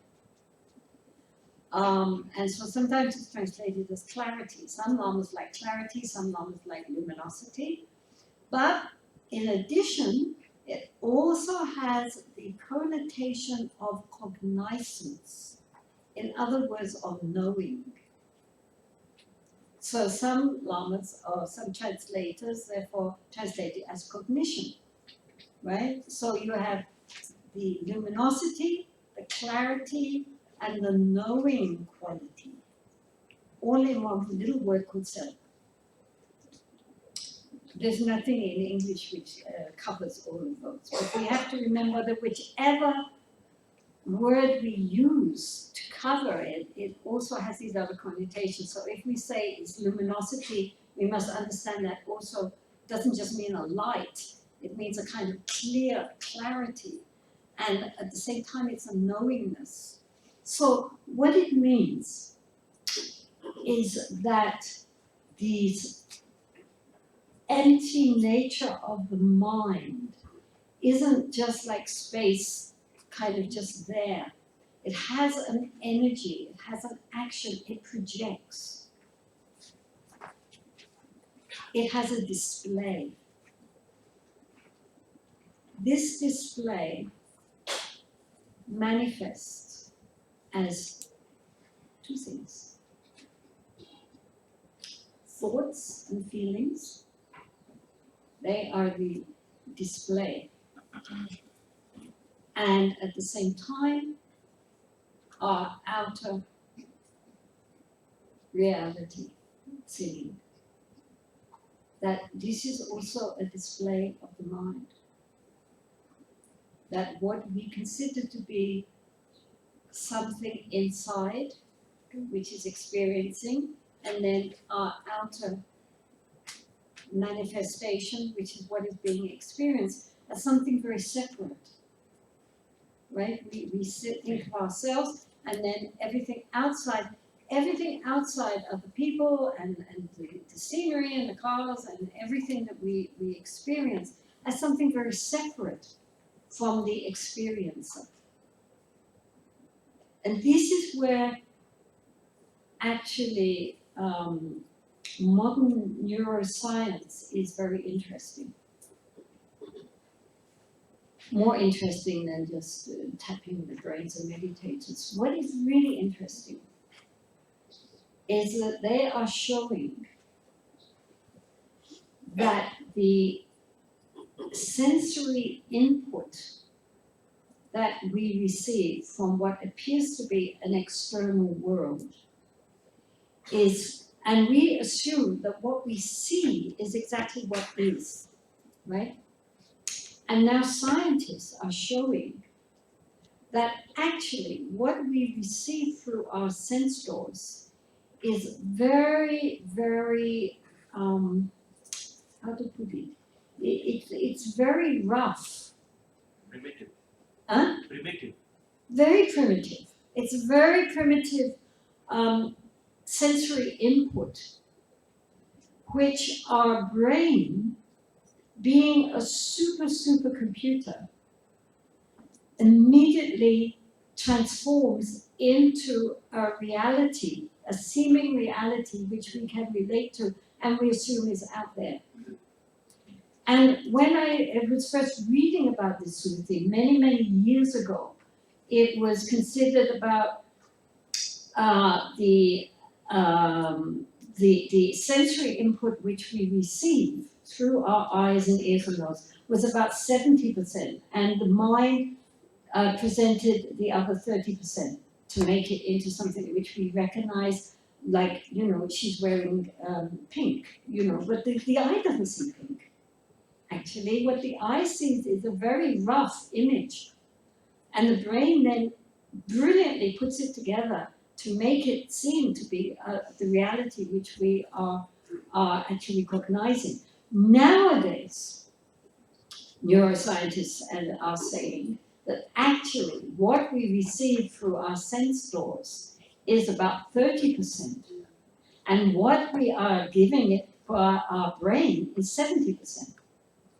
So actually we are indeed creating our own outer reality, which is very fascinating, because this is what, of course, both Buddhism and Advaita Vedanta has been telling us, that actually what we perceive with our senses is mostly created by our own mind. and our own inner perceptions, and then we project it out and we see it. It's like, I mean, without pushing analogies too far, because, we have to be careful, it's just an example. But again, if we consider a movie theater, a cinema, then you have the screen, and then you have the movie playing, right? And we're all getting very involved in the movie one way or the other. Because while we're watching it, we think it's a reality, so if horrible things are happening to the heroine, we're all, distraught or whatever, So we react to what we're seeing on the screen, even though, we know it's really just an illusion. But behind what is happening is that there's the projector, and then there are these, as I say, these little transparent frames which are moving extremely fast. And behind that is the light from the projector. So the light from the projector goes through these little transparent frames which are moving extremely rapidly, and that projects out onto the screen, and it looks like there's movement and that everything's happening. And because we believe in it while we're watching it, we are emotionally involved in it. But if we are sitting in the seat and recognizing that this is really just a movie, this is just a projection, then although we still enjoy the movie, we're not going to go out and slit our throats because the heroine dies in the end. I mean, we know it's just a movie. And so likewise, this is in a way what is happening with us, that from the clear light nature of the mind, it projects out through these thought moments all our outer reality, and then we react to it as if it's really, really happening, exactly how we see it. But it isn't. This is why in the traditional texts, they compare to a dream, a mirage, a rainbow, and so forth. All these illusions, it's like an illusion. It's not a complete illusion. Of course, there is some ground to what we are seeing, but it's like an illusion in that we ourselves supply so much more than is what is actually there. So the way to really recognize that is by recognizing the nature of the mind. Because once we recognize, we actually see the nature of the mind, then we begin to recognize how much we are projecting, and that there is not this duality. The nature of the mind by its very nature is non-dual. Normally we live within duality, which means there's a subject and an object. But the nature of the mind, like space, has no duality. It's beyond duality. And that is why we recognize, when we are in a state of recognizing the nature of the mind, we are also very conscious of how much we are projecting so much of what appears to be something external to ourselves, and something which is not connected to ourselves. Do you understand what I'm saying? It's a whole shift in consciousness. Normally our consciousness is ruled by our duality and is ruled by our delusion, by our confusion. We don't see things how they really are. We see them the way that they are presented to us through our deluded dualistic thinking mind. But there is a level of consciousness, pure consciousness, which is not dual, is not I versus everything else non-I. It goes beyond the idea of self and others. And this is our genuine nature, and as I said, it cannot be grasped, it cannot be seen, it cannot be thought about, because by its very nature it's beyond conventional thinking. The conventional thinking mind cannot think of it. but it can be realized. I mean, definitely it can be realized. And usually it's like, thick clouds, and suddenly they part and you see the blue sky, and then they cover up again. But that's an enormously big step forward, because we now know the sky is not the clouds. We know that however thick the clouds, that is not the sky. Do you understand? So even it's only for a moment, that breakthrough is very important, because then we recognize, as with the nature of the mind, even for a moment we directly have an experience in the nature of the mind, then even though immediately our conventional mind grabs it and says, oh, now I understand I'm in the nature of the mind, and so that's lost it again. It doesn't matter, because now we understand that we are not what we think we are, that that's not our true nature at all. And from that, we can start to work on. It's very difficult, because the more we search for it, the less we will find it, of course. So it's this double bind, that the more we try to recognize the nature of the mind, the less we're likely to ever recognize the nature of the mind, which is why they always say, relax, right?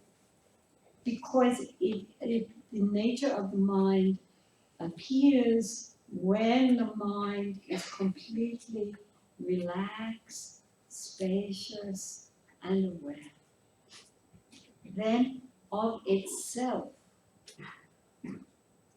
the clouds will part. But if we try to, funnel air to make the clouds part, they never will part, right? So this is why there's a lot of emphasis. First, we have to tame the mind. Mad monkey mind. I mean, 2,500 years ago, the Buddha compared our mind to a mad monkey. What he would say nowadays, I don't know. Sometimes he even described it as a drunken elephant in rut. That rut means when during the breeding season, when you're all male elephants get sexually very excited and being in rut. So, and not only are they in rut, they're drunk.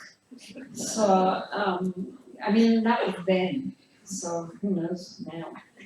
But the thing is that the mad monkey mind is not going to be able to sustain the nature of the mind like that. First, the mad monkey has to calm down. And so this is the shamatha practice is for calming down the mad monkey mind and getting it under control. I mean, a lot of people, certainly in the West, when they hear about the nature of the mind, that's all they're interested in.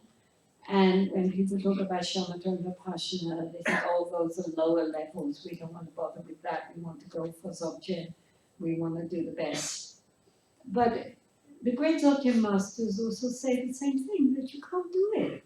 If your mind is untamed and untrained, how are you going to recognize the nature of the mind? And even if we get a glimpse, we won't be able to sustain it.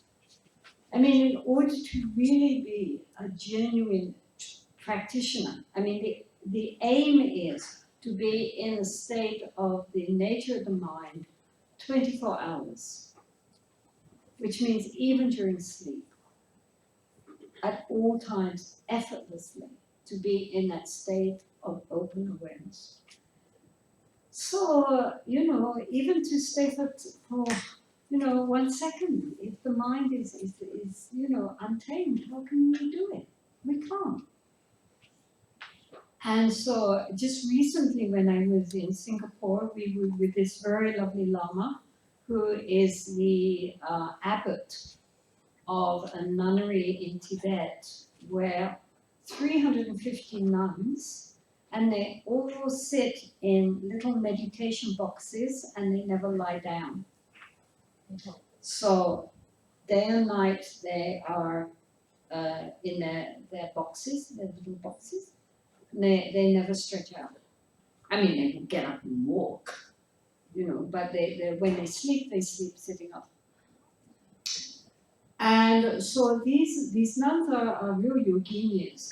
They are very good at what is called tumo, which is this inner heat meditation, and they dry wet sheets in the middle of winter and so forth. They're very expert nuns in meditation. So he's the abbot. And he also, I mean, and so always he's talking about Buddha nature, Buddha nature, Buddha nature. He's always, when he looks at anybody, he sees their true potential.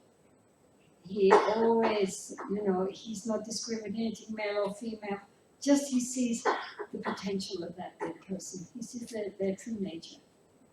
But still, he says, you have to start with shamatha. And then vipassana. And get the mind tamed, get the mind trained, then one can realize the nature of the mind. So it's not, I mean, you know, all the teachers that I know of, the teachers, you know, the Nyingmapa teachers and Kagyu teachers, who talk a lot about the nature of the mind, but still they also, you have to start with shamatha and vipassana for several years until the mind is tamed and we begin to understand the mind and can deal with the mind. A well-trained mind, when they are then pointing out the instruction on the nature of the mind, like that, they get it. And they don't just get it, but they can sustain it.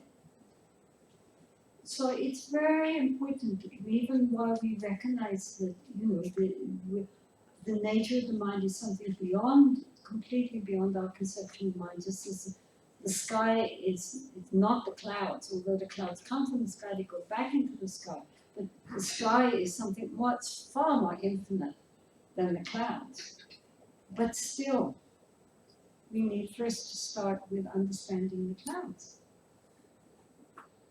So this is something which is very, I don't know how to explain. We have to understand, it says here that we have to understand and experience that all our thoughts and emotions, as well as the phenomenal world outside, are just a display of our luminous, empty mind. But we cannot do that until we are able to work skillfully with our conventional mind. We start with the conventional mind and begin to understand what is a thought. Where does it come from? Where does it go to? What is that awareness which knows that thought? So it's like there are three levels. There is the gross mind, which is just our thinking and our emotions, in which most of us live, right? Carried along by our thoughts and feelings, our memories, our ideas, our aspirations, our worries, everything. This is just the conventional mind, which is endlessly churning out thoughts and feelings and emotions, and as I say, in which normally most people spend their time. And that's the gross mind. That mind, at the time of death, will disappear. Then there is a more subtle level of the mind, which is our mindfulness or awareness on that level. This is a more subtle level of the mind because it can observe the conventional mind without being swept along by it. So as I said before, we can be mindful of the body, of our postures, of our breath. We can be mindful of our sensations, our inner sensations of the body. We can be mindful of the thoughts And we can be mindful also of external phenomena and recognizing, that this is not something which exists inherently separate from the observer. But as I said before, mindfulness always has an object.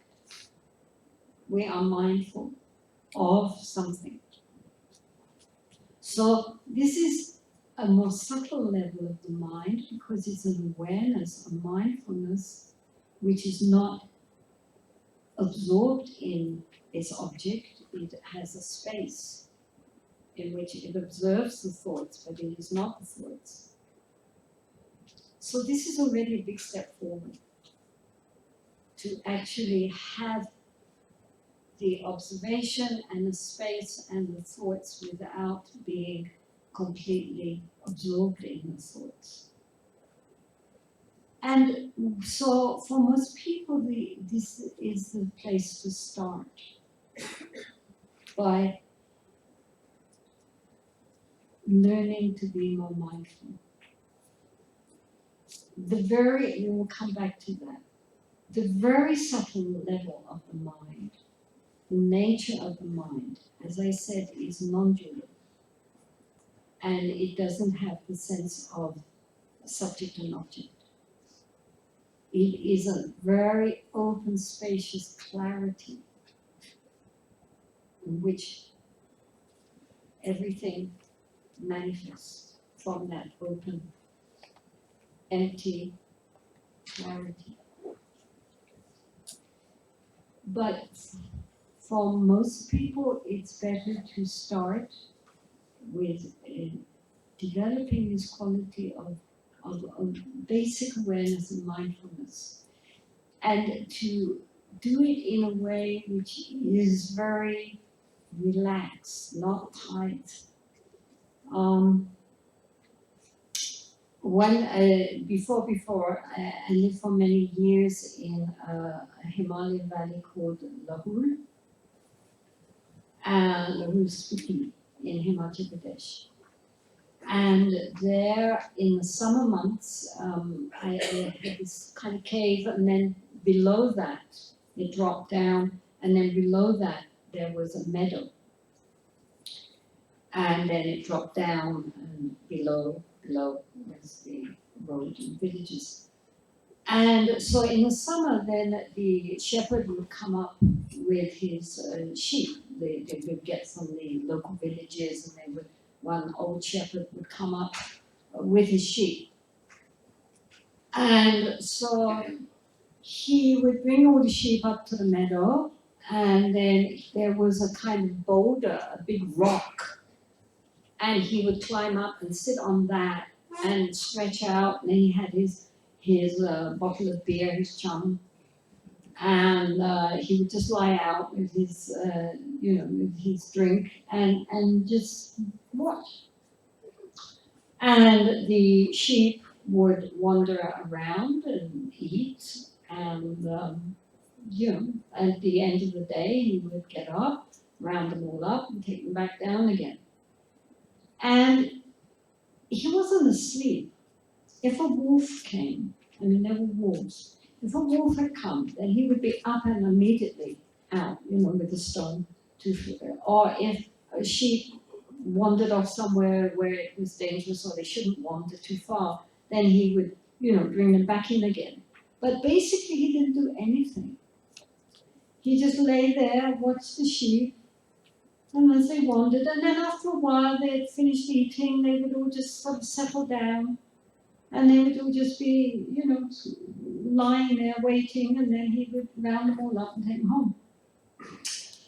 And then one time, for whatever reason, he didn't come, and a younger boy was sent to deal with the sheep.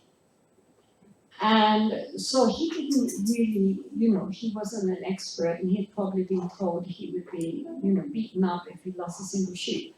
So when he got up there, what he did was to bring all the sheep into a little bunch, And he was going around the whole time, making every time a sheep tried to move out so they could get something to eat, he would push it back in again. And he would, they had to all stay together in the middle and not move anywhere. So all day long he was running around making sure none of the sheep moved anywhere.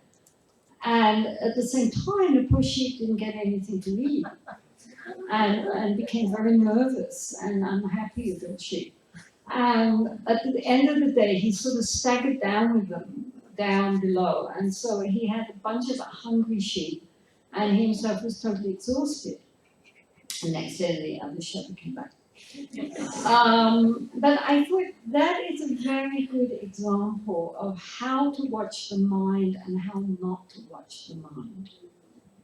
You know, sometimes when people are told to watch the mind, then they're jumping on every thought and, you know, make sure the thoughts are all moving in the right way and they're the right kind of thoughts. And if they miss one, they get very upset and try to keep them all in order. And so the whole time the mind becomes more and more tense as we're trying to catch every little thought and, you know, see they don't get out of control. And so this is like that very inexperienced young shepherd.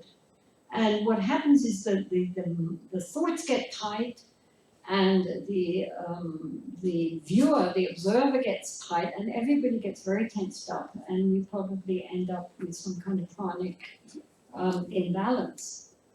And so what we need is to be like the experienced old shepherd. We just lie out on our rock and watch all our thoughts doing their thing. You know, we're not trying to control the mind. We're not trying to direct it anywhere.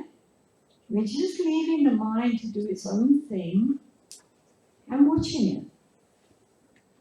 And then what happens, because we are watching it and the mind is running around but we are observing it, after a while the mind begins to calm down. It settles down like the sheep. It's had enough to eat. It's all right now. It just rests until it's gathered up and taken home. So like that, the mind also begins naturally just to calm down, relax, no problems. And we just watch. So this is very important. When we are observing the mind, not to get tense. This is why in the Tibetan tradition especially, they keep emphasizing relax, relax, spacious, open, clarity, emptiness. Much. So all of us can do this much. This is absolutely doable. Maybe we see the nature of the mind, maybe we don't, but definitely we can be aware of the mind. This we can do. And this alone transforms our inner landscape without doing anything. This is why also they say, don't meditate. What they mean is not don't meditate. They say leave the mind alone. Don't do anything to the mind. Don't make the mind contrived. Right? Don't try to contrive the mind or control the mind or change the mind. Leave the mind alone.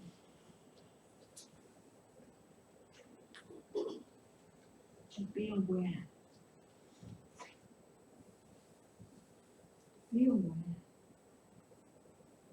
Sometimes if you read the text and it sounds like you don't have to do anything, they say, oh, there's nothing to do. And you think, well, that's great. Everybody's doing nothing. We're all great practitioners after all. We didn't know. But, it's very easy not to meditate. Don't meditate. Leave the mind alone. Right, fine. But of course, it doesn't just mean that. It means that without trying to force the mind or contrive the mind, Leave the mind naturally doing its own thing, but observe. That's the point, is that we are aware. It's not just that the sheep are wandering around, the shepherd is watching. And this we can all do. It's very important when we are practicing not to get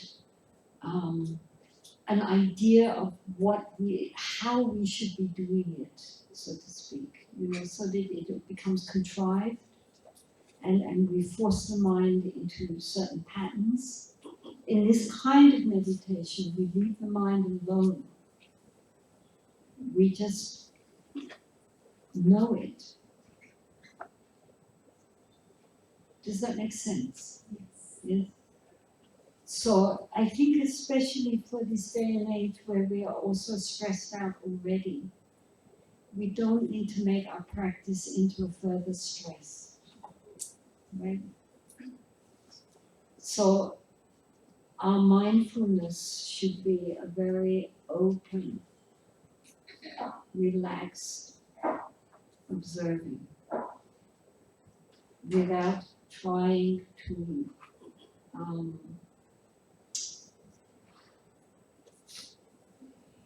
the mind should be open and spacious. It shouldn't be tight and controlling. That's why they say also it's effortless. But the only problem, we can all do this. The only problem is to remember to do it. I mean, it's not that it's that difficult, but the problem is that we get distracted, we forget, we get caught up in things again, and forget to step back and observe what's happening. We just get, we jump back in the river and get swept along again. So this is the only problem. The actual practice is simple, but the sustaining the practice is the challenge. So this is why, again, they say keep the practice, the formal practice, short but many times, so that during the day, as much as possible, we can try to remember to be aware. In the text from the time of the Buddha all the way up and through people like Guru Padmasambhava and Atisha and Milarepa and everybody, they say the essential practice is to observe the mind. So it means not just during formal practice, but as much as possible during the day, just to know what's going on in our mind. Not especially judging it, but knowing it. And it doesn't take time. All we have to do is just turn our attention back in this moment. What is the mind doing? What am I thinking? What am I feeling? What is happening in this moment? As many times as we can remember. When I first started with these yogis that we have in our monastery, that I mentioned before, they said, make a commitment that every hour you will observe the mind 3 times. So it doesn't mean for long periods. I mean, it's usually you can't keep for long periods because you're doing other things. But 3 times during every hour, just to turn back and look, what is the mind doing in this moment? What am I feeling? What is happening in the inside? Because the more we do it, the more we get into the habit, then spontaneously we will start being aware. And then gradually the ability to be aware will extend. This is the point, that eventually it's like getting muscles, You start by making little exercises, then your muscles get stronger, you do more and more until it becomes very natural. And likewise with the mind, the more we practice being aware, the more easy and effortless it becomes to be aware until it becomes natural to be aware. And the point is that being aware doesn't make us dysfunctional, right? This is why, big organizations like Google, etc., are sending all their staff to learn to be mindful. It's because they think it's going to make them more efficient, right? It's not because they want them all to be enlightened.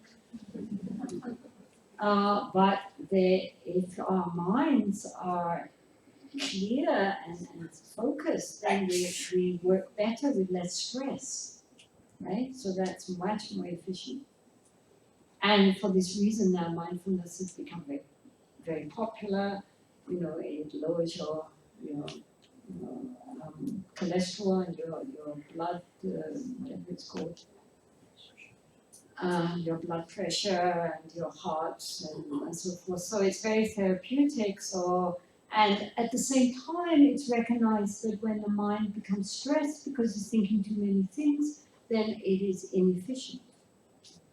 And so therefore, if our mind... Also, I read an article which had to do with... It was in The Economist. It wasn't in a Buddhist magazine. And it was dealing with multitasking. And it was saying that now neuroscientists and sociologists and psychiatrists and everybody have agreed that actually multitasking is very inefficient because the human brain is not wired to multitask. And when it has to do that, then what happens is that not only it gets stressed, but also it gets inefficient. It makes mistakes because it's not. If we focus our mind just on one thing at a time, then we can know what we're doing. But if we're trying to do, 3 or 5 things at the same time, then the mind can't, the brain can't deal with that. And so it skips from one thing to another and it makes mistakes. Also, they said it remains very superficial. It doesn't have creative thinking because there's no time to go deeper into some particular topic. And so they were saying, really everyone should learn to be mindful. In fact, at the end of the article, which was all about also dealing with if you type and if you write with your hand, it deals with different parts of the brain, and creativity is better if you use it with your handwriting rather than typing. Anyway, when this whole article mostly about how how bad it is for us to try to do too many things at one time. And at the end of this article, which, as I said, was in The Economist magazine, it said, so what's the solution? And it said, to attend a mindfulness course and learn how to meditate. So nowadays, as we all know, mindfulness and meditation has become a buzzword. And it's perfectly respectful nowadays to mention you're going to a meditation course. In the old days, people thought you were crazy in the West. Nowadays, they say, "Oh, which one are you doing?" And of course, it's all in order to make everybody more efficient and less stressed out. But I think it's nonetheless. And so this secular mindfulness has become a bit of a topic in Buddhism.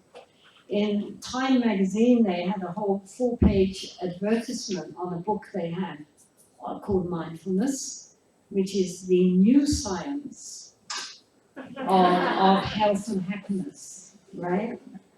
It's a new science because they didn't hear about it until yesterday.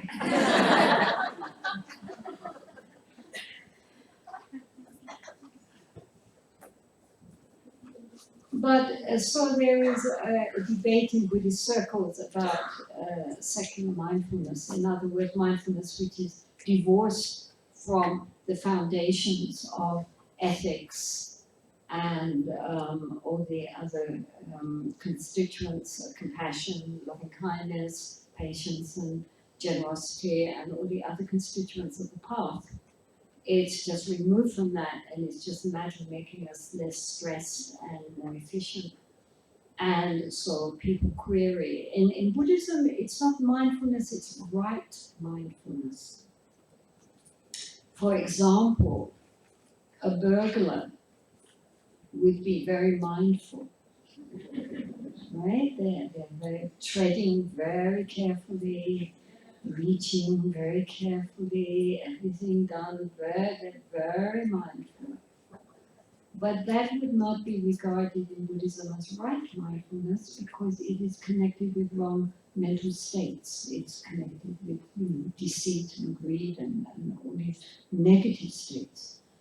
Right mindfulness, which is what is cultivated in spiritual circles, as those which have the fundamental attitude of wholesome states of mind, kindness, compassion, and so forth. So those which are connected, mindfulness which is connected with skillful states of mind is regarded as right mindfulness. Mindfulness which would be connected with negative states of mind would not be regarded as right mindfulness.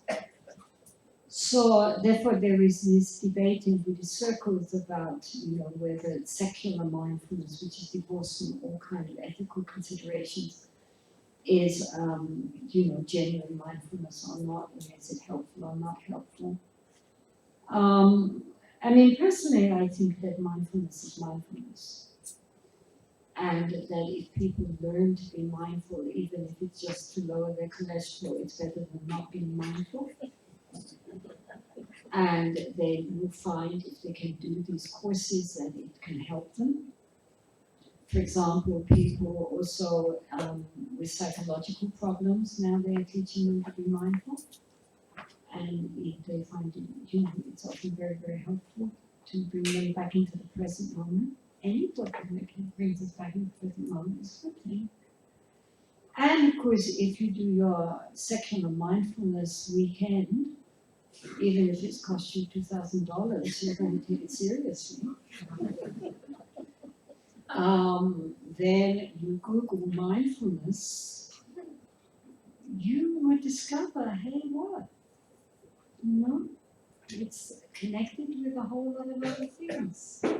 For example, you might, if you Google mindfulness, come up with a book called Mindfulness, which is a commentary by Joseph Goldstein, who is a very long-term Vipassana teacher, on the Satipatthana Sutra, which is the sutra of mindfulness of the Buddha. And he's written a very brilliant commentary on that. And so if you think, oh look, that looks like a nice book, mindfulness, let's get that, you will suddenly be absolutely immersed in a whole different way of looking at the mind. And so you never know. You start out doing one thing and you end up somewhere else. You go into a Dharma center and taking refuge. So I personally think that this emphasis nowadays on mindfulness, even though it's just a craze and I'll think of something next time, is actually pointing to a very important thing, that our minds are normally distracted. And therefore we are not able to see things how they really are. And so what we need to do is to undistract our mind, and how to undistract is to learn how to become more mindful. And that everybody can do. Get a book on mindfulness and just apply. Just means being aware, that's all. It's nothing esoteric, it has nothing per se to do with being a spiritual person or a non-spiritual person. This is why it's become now, kind of popular, because it's just a matter of being aware. Either we are aware or we are not aware. There's no half aware. Either we know what's going on or we don't in our mind. You can't half know. Either we know or we don't. But if we can develop this quality of being conscious, then really things open up. The Buddha said that mindfulness was the one path to freedom. So this everybody can do. Maybe recognizing nature of the mind is not so easy, but being mindful, yes, we can all do. And to start even with very simple things, the Buddha recommended starting with postures. When you're sitting, you know you're sitting. When you're standing, you know you're standing, and so forth. Just something very simple. When we walk, to know we're walking. When we're sitting, just to be aware we're sitting. It's not complicated. When we're breathing, we know we're breathing. And especially in times when we are not doing anything particular, like we're, in a car or a train or a bus, or we're just walking along, or we're standing in a queue, then, instead of just letting our minds go all over the place, chatter, bring us back into the moment. How is the body? How is the mind in this moment? Very easy. The minute one says, well, now everybody observe the mind, what's going on in your mind, you can do it. Of course we can. Not that difficult. The problem is just sustaining it. So, therefore, to turn confusion, the other thing about confusion into wisdom, apart from when we recognize the nature of the mind, then all our confusion, meaning our normal mental chatter, we recognize its empty nature. And when we recognize its empty nature, these bubbles are just empty, then that is wisdom. And we recognize that all this that we project is really just a projection from our mind, and then that is wisdom. But the other wisdom is that to recognize that our negative emotions, like our anger and our greed, jealousy, pride, and all these negative emotions which we have, normally in Buddhist teachings, either we try to uproot them completely like weeds, or to transform them, like when we get angry, then to recognize that that is a way to cultivate patience. If something doesn't annoy us, how are we going to learn to be patient? Right? This is a very important point also, because of course we like people to be nice to us and everything to go the way we would like it to go. But that in itself is not always such a great thing spiritually. Because why? Because then if everything goes the way we want it, then we can remain happy and sunny and friendly and loving. Because it's very easy to be loving to people who are lovable. Right? I mean, people are nice to you, it's nice if you'll be nice back, why not? Which is lovely. But we don't learn too much from that, except to be nice to nice people. But patience, forbearance, is a very important ingredient on the path to enlightenment. It's not just meditation. We have certain qualities of the mind which need to be developed. And one of these qualities is patience. And we cannot cultivate patience unless there is something which annoys us. Right?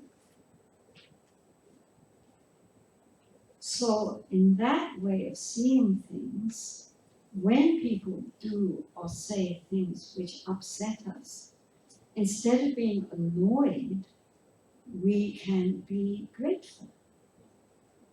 Oh, yes, look, you're so obnoxious. Thank you so much. Now I can practice meditation. And so this does not mean, of course, if one is in abusive situations, one just allows that. That doesn't mean that. Obviously, in the face of abusive situations, one should stand up and be strong, but not with anger, but with a kind of compassionate courage. But in ordinary circumstances, when somebody, you're driving along and somebody cuts in front, or somebody says something rude when there's no reason for it, and so forth. All these annoying things, or people do things which we really don't want them to do, but which are not harmful to others, just not nice things. Then to have that sense of being grateful for the opportunity to practice. Instead of getting all upset and irritated or making some very smart, nasty remark back. Right. Patience. For us as foreigners, our object of this mind training of patience is always the Foreign Registration Office in the police department. And as we go in, we always say, oh, this is my Lojong practice this morning. Breathing in, breathing out. And one time I was in the Foreign Registration Office, and in front of me was a monk, a Western monk. And the official was saying to him, no, you fill this bit in wrong. And he said, oh, sorry, give it back to me, I'll change it. And he said, no, it's all wrong. And he tore the 3 sheets of form and threw it back at this monk and said, do it again. So the monk said, oh, yes, okay, please give me some clean sheets. So he handed him the clean sheets. And then the monk turned around, he said, thank you very much, he bowed. And he turned around, he saw me, and he grinned, monk, and winked.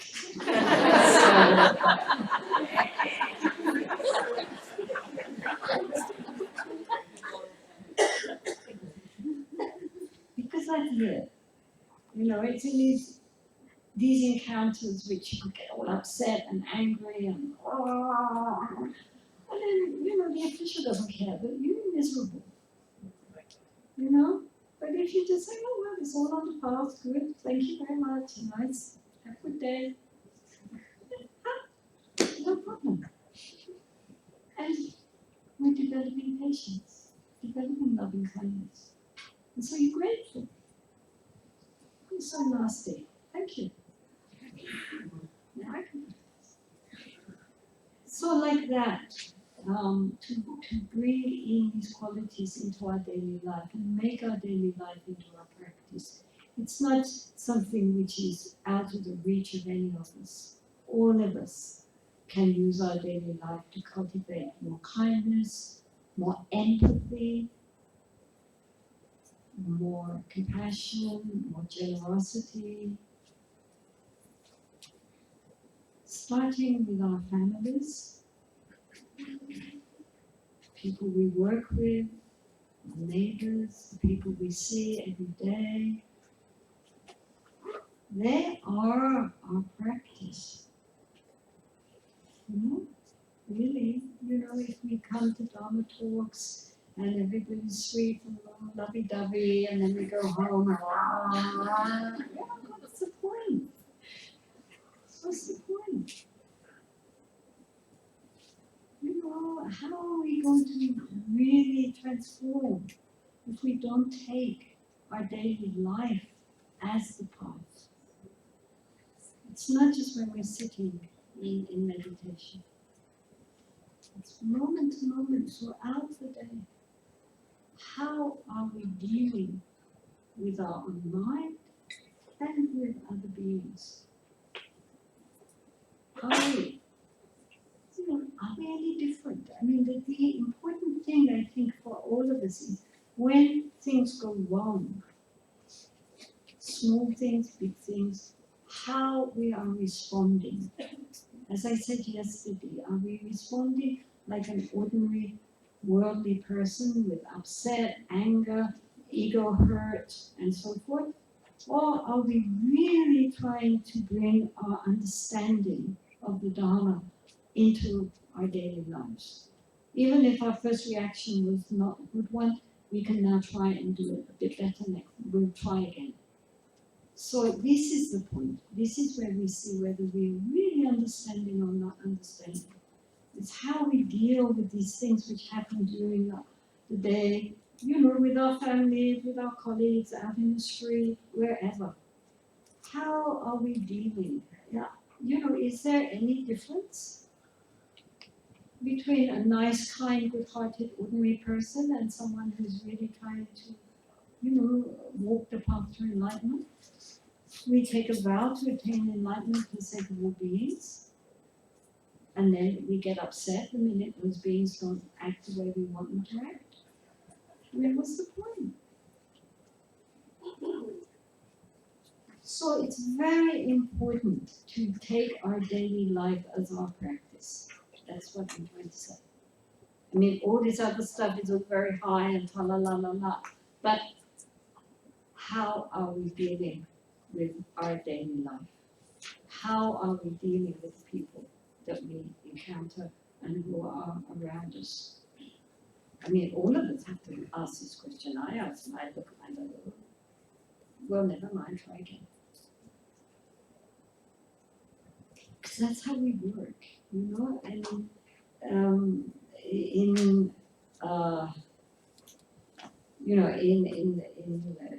know, somewhere probably in my biography or something. Anyway, it tells about how one time when I was in South India, and we went to this astrologer, and I asked whether I should go back into retreat. This was just after I left retreat.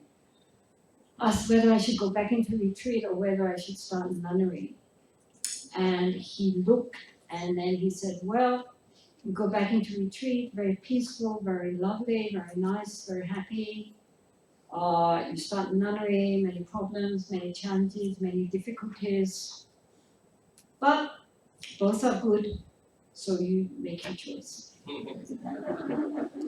So then I thought, okay, back into retreat. And then I mentioned this to a Catholic priest, and he said, well, obviously you start the nunnery. He said, we are like rough pieces of wood, and if we only stroke ourselves with silk and velvet, that's very nice, but we don't get smooth. To get smooth, we need sandpaper. So sandpaper is very rough, but we get smooth. And so our daily life is not always easy. It has many challenges, it has many problems. But that's how we learn. That's how we grow up. We are not little children. Little children, when something is nice, they're all happy and smiling and laughing. And when something frustrates them, they get temper tantrums. Because they have no control. Because they're just little children. But we are supposed to be adults. But many people outwardly are adult or grown up, but inwardly we're still little children. So when something pleases us, we're all happy.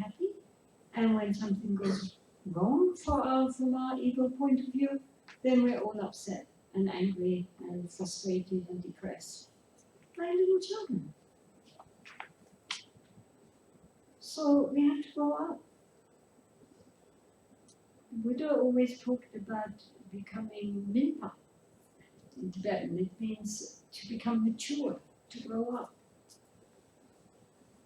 We have to become inwardly adults, which means that whatever happens to us, we can deal with it. We take it on the path. Anything that happens, we take it on the path. We use it to develop, to understand, to grow more into the Dharma. Because if we do that, even if we have the intention, then it means that there is no hope and fear. Mostly people are hoping that things are going to go right and fearing that things will go wrong. And this right and wrong is from the point of view of the ego. It's from the point of view of our own selfish desires. We can't see the total picture. We only see what gives pleasure or not pleasure to ourselves. So therefore we're caught up in hopes and fears. Hoping for good, pleasure, and fearing any kind of pain. But if we recognize that whatever happens to us, whatever we encounter, we can learn from that, we can grow from that, we can develop from that, we can begin to really deal with it skillfully, then there's no hope and fear. Whatever happens, we'll do it. And we'll learn from that. And so then things don't go the way the ego would like them to go, it doesn't matter, we learn. Do you understand? It's very important. Do it free. Whatever happens, we'll do it, no problem. And we'll learn.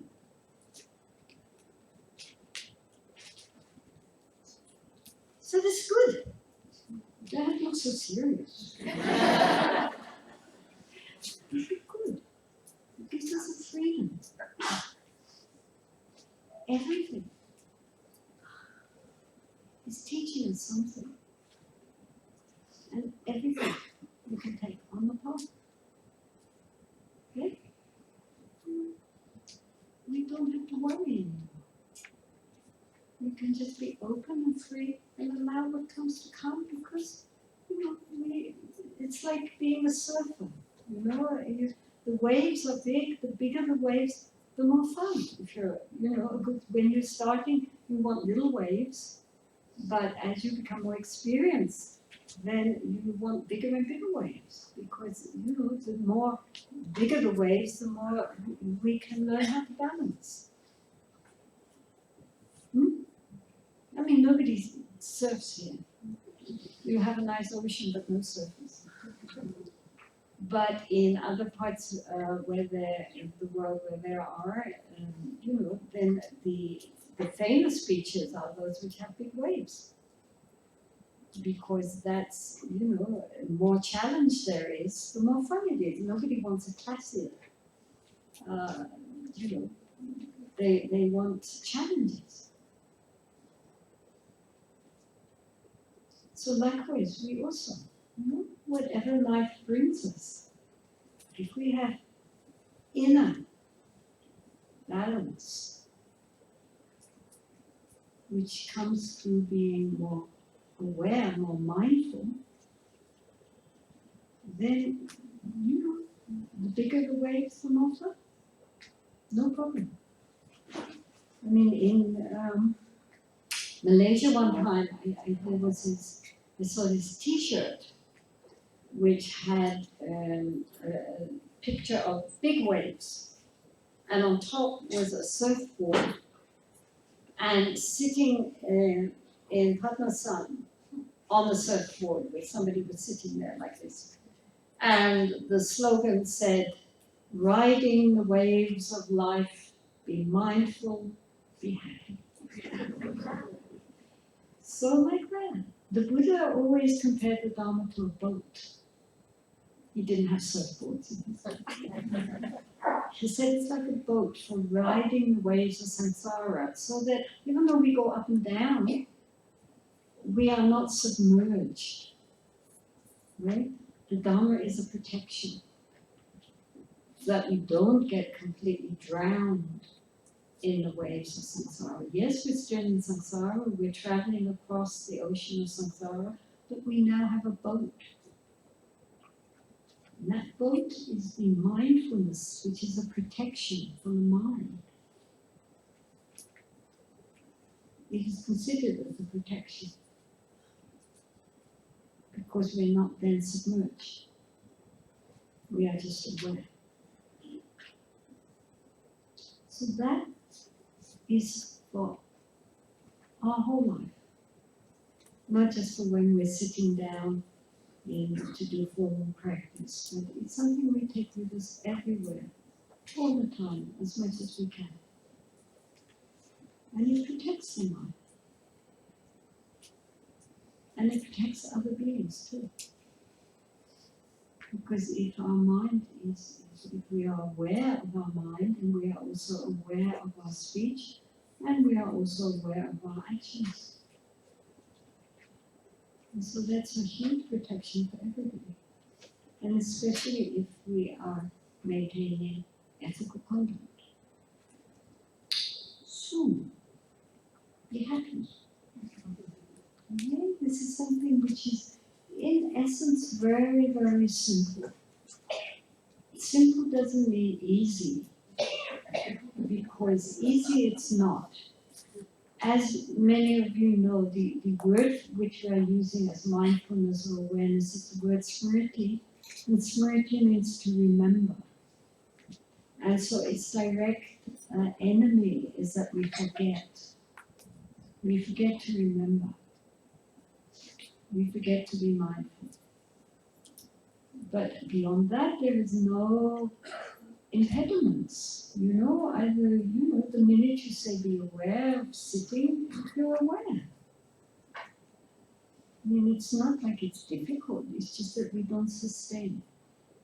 We don't remember. We forget to remember. So, okay, so I think now we have a lunch break, don't we? Yes. And then this afternoon I will answer any questions. And then at 3 o'clock, we will have the refuge ceremony for anybody who would care to do that. As I say, it's not taking refuge in me, obviously, heaven helps. It's not taking refuge in me. And also, if people have already taken refuge, you can take it again. It's just planting seeds in the mind stream so that next lifetime we come back and meet the Buddha Dharma again. That's the point. That it helps to, that we create the causes and conditions to meet as quickly as possible with the Buddha Dharma and have faith. That's why, we take refuge formally again and again. And so anybody who would like to do that, they're welcome, but absolutely you don't have to, of course not. Yes, so then after that we leave because we're flying to Delhi today. So, that's why we having to finish a little early. So please enjoy your lunch and eat mindfully. And stand mindfully, walk mindfully, sit mindfully, eat mindfully, think mindfully. And then before it, you know what's happening, you're Buddha. Wonderful.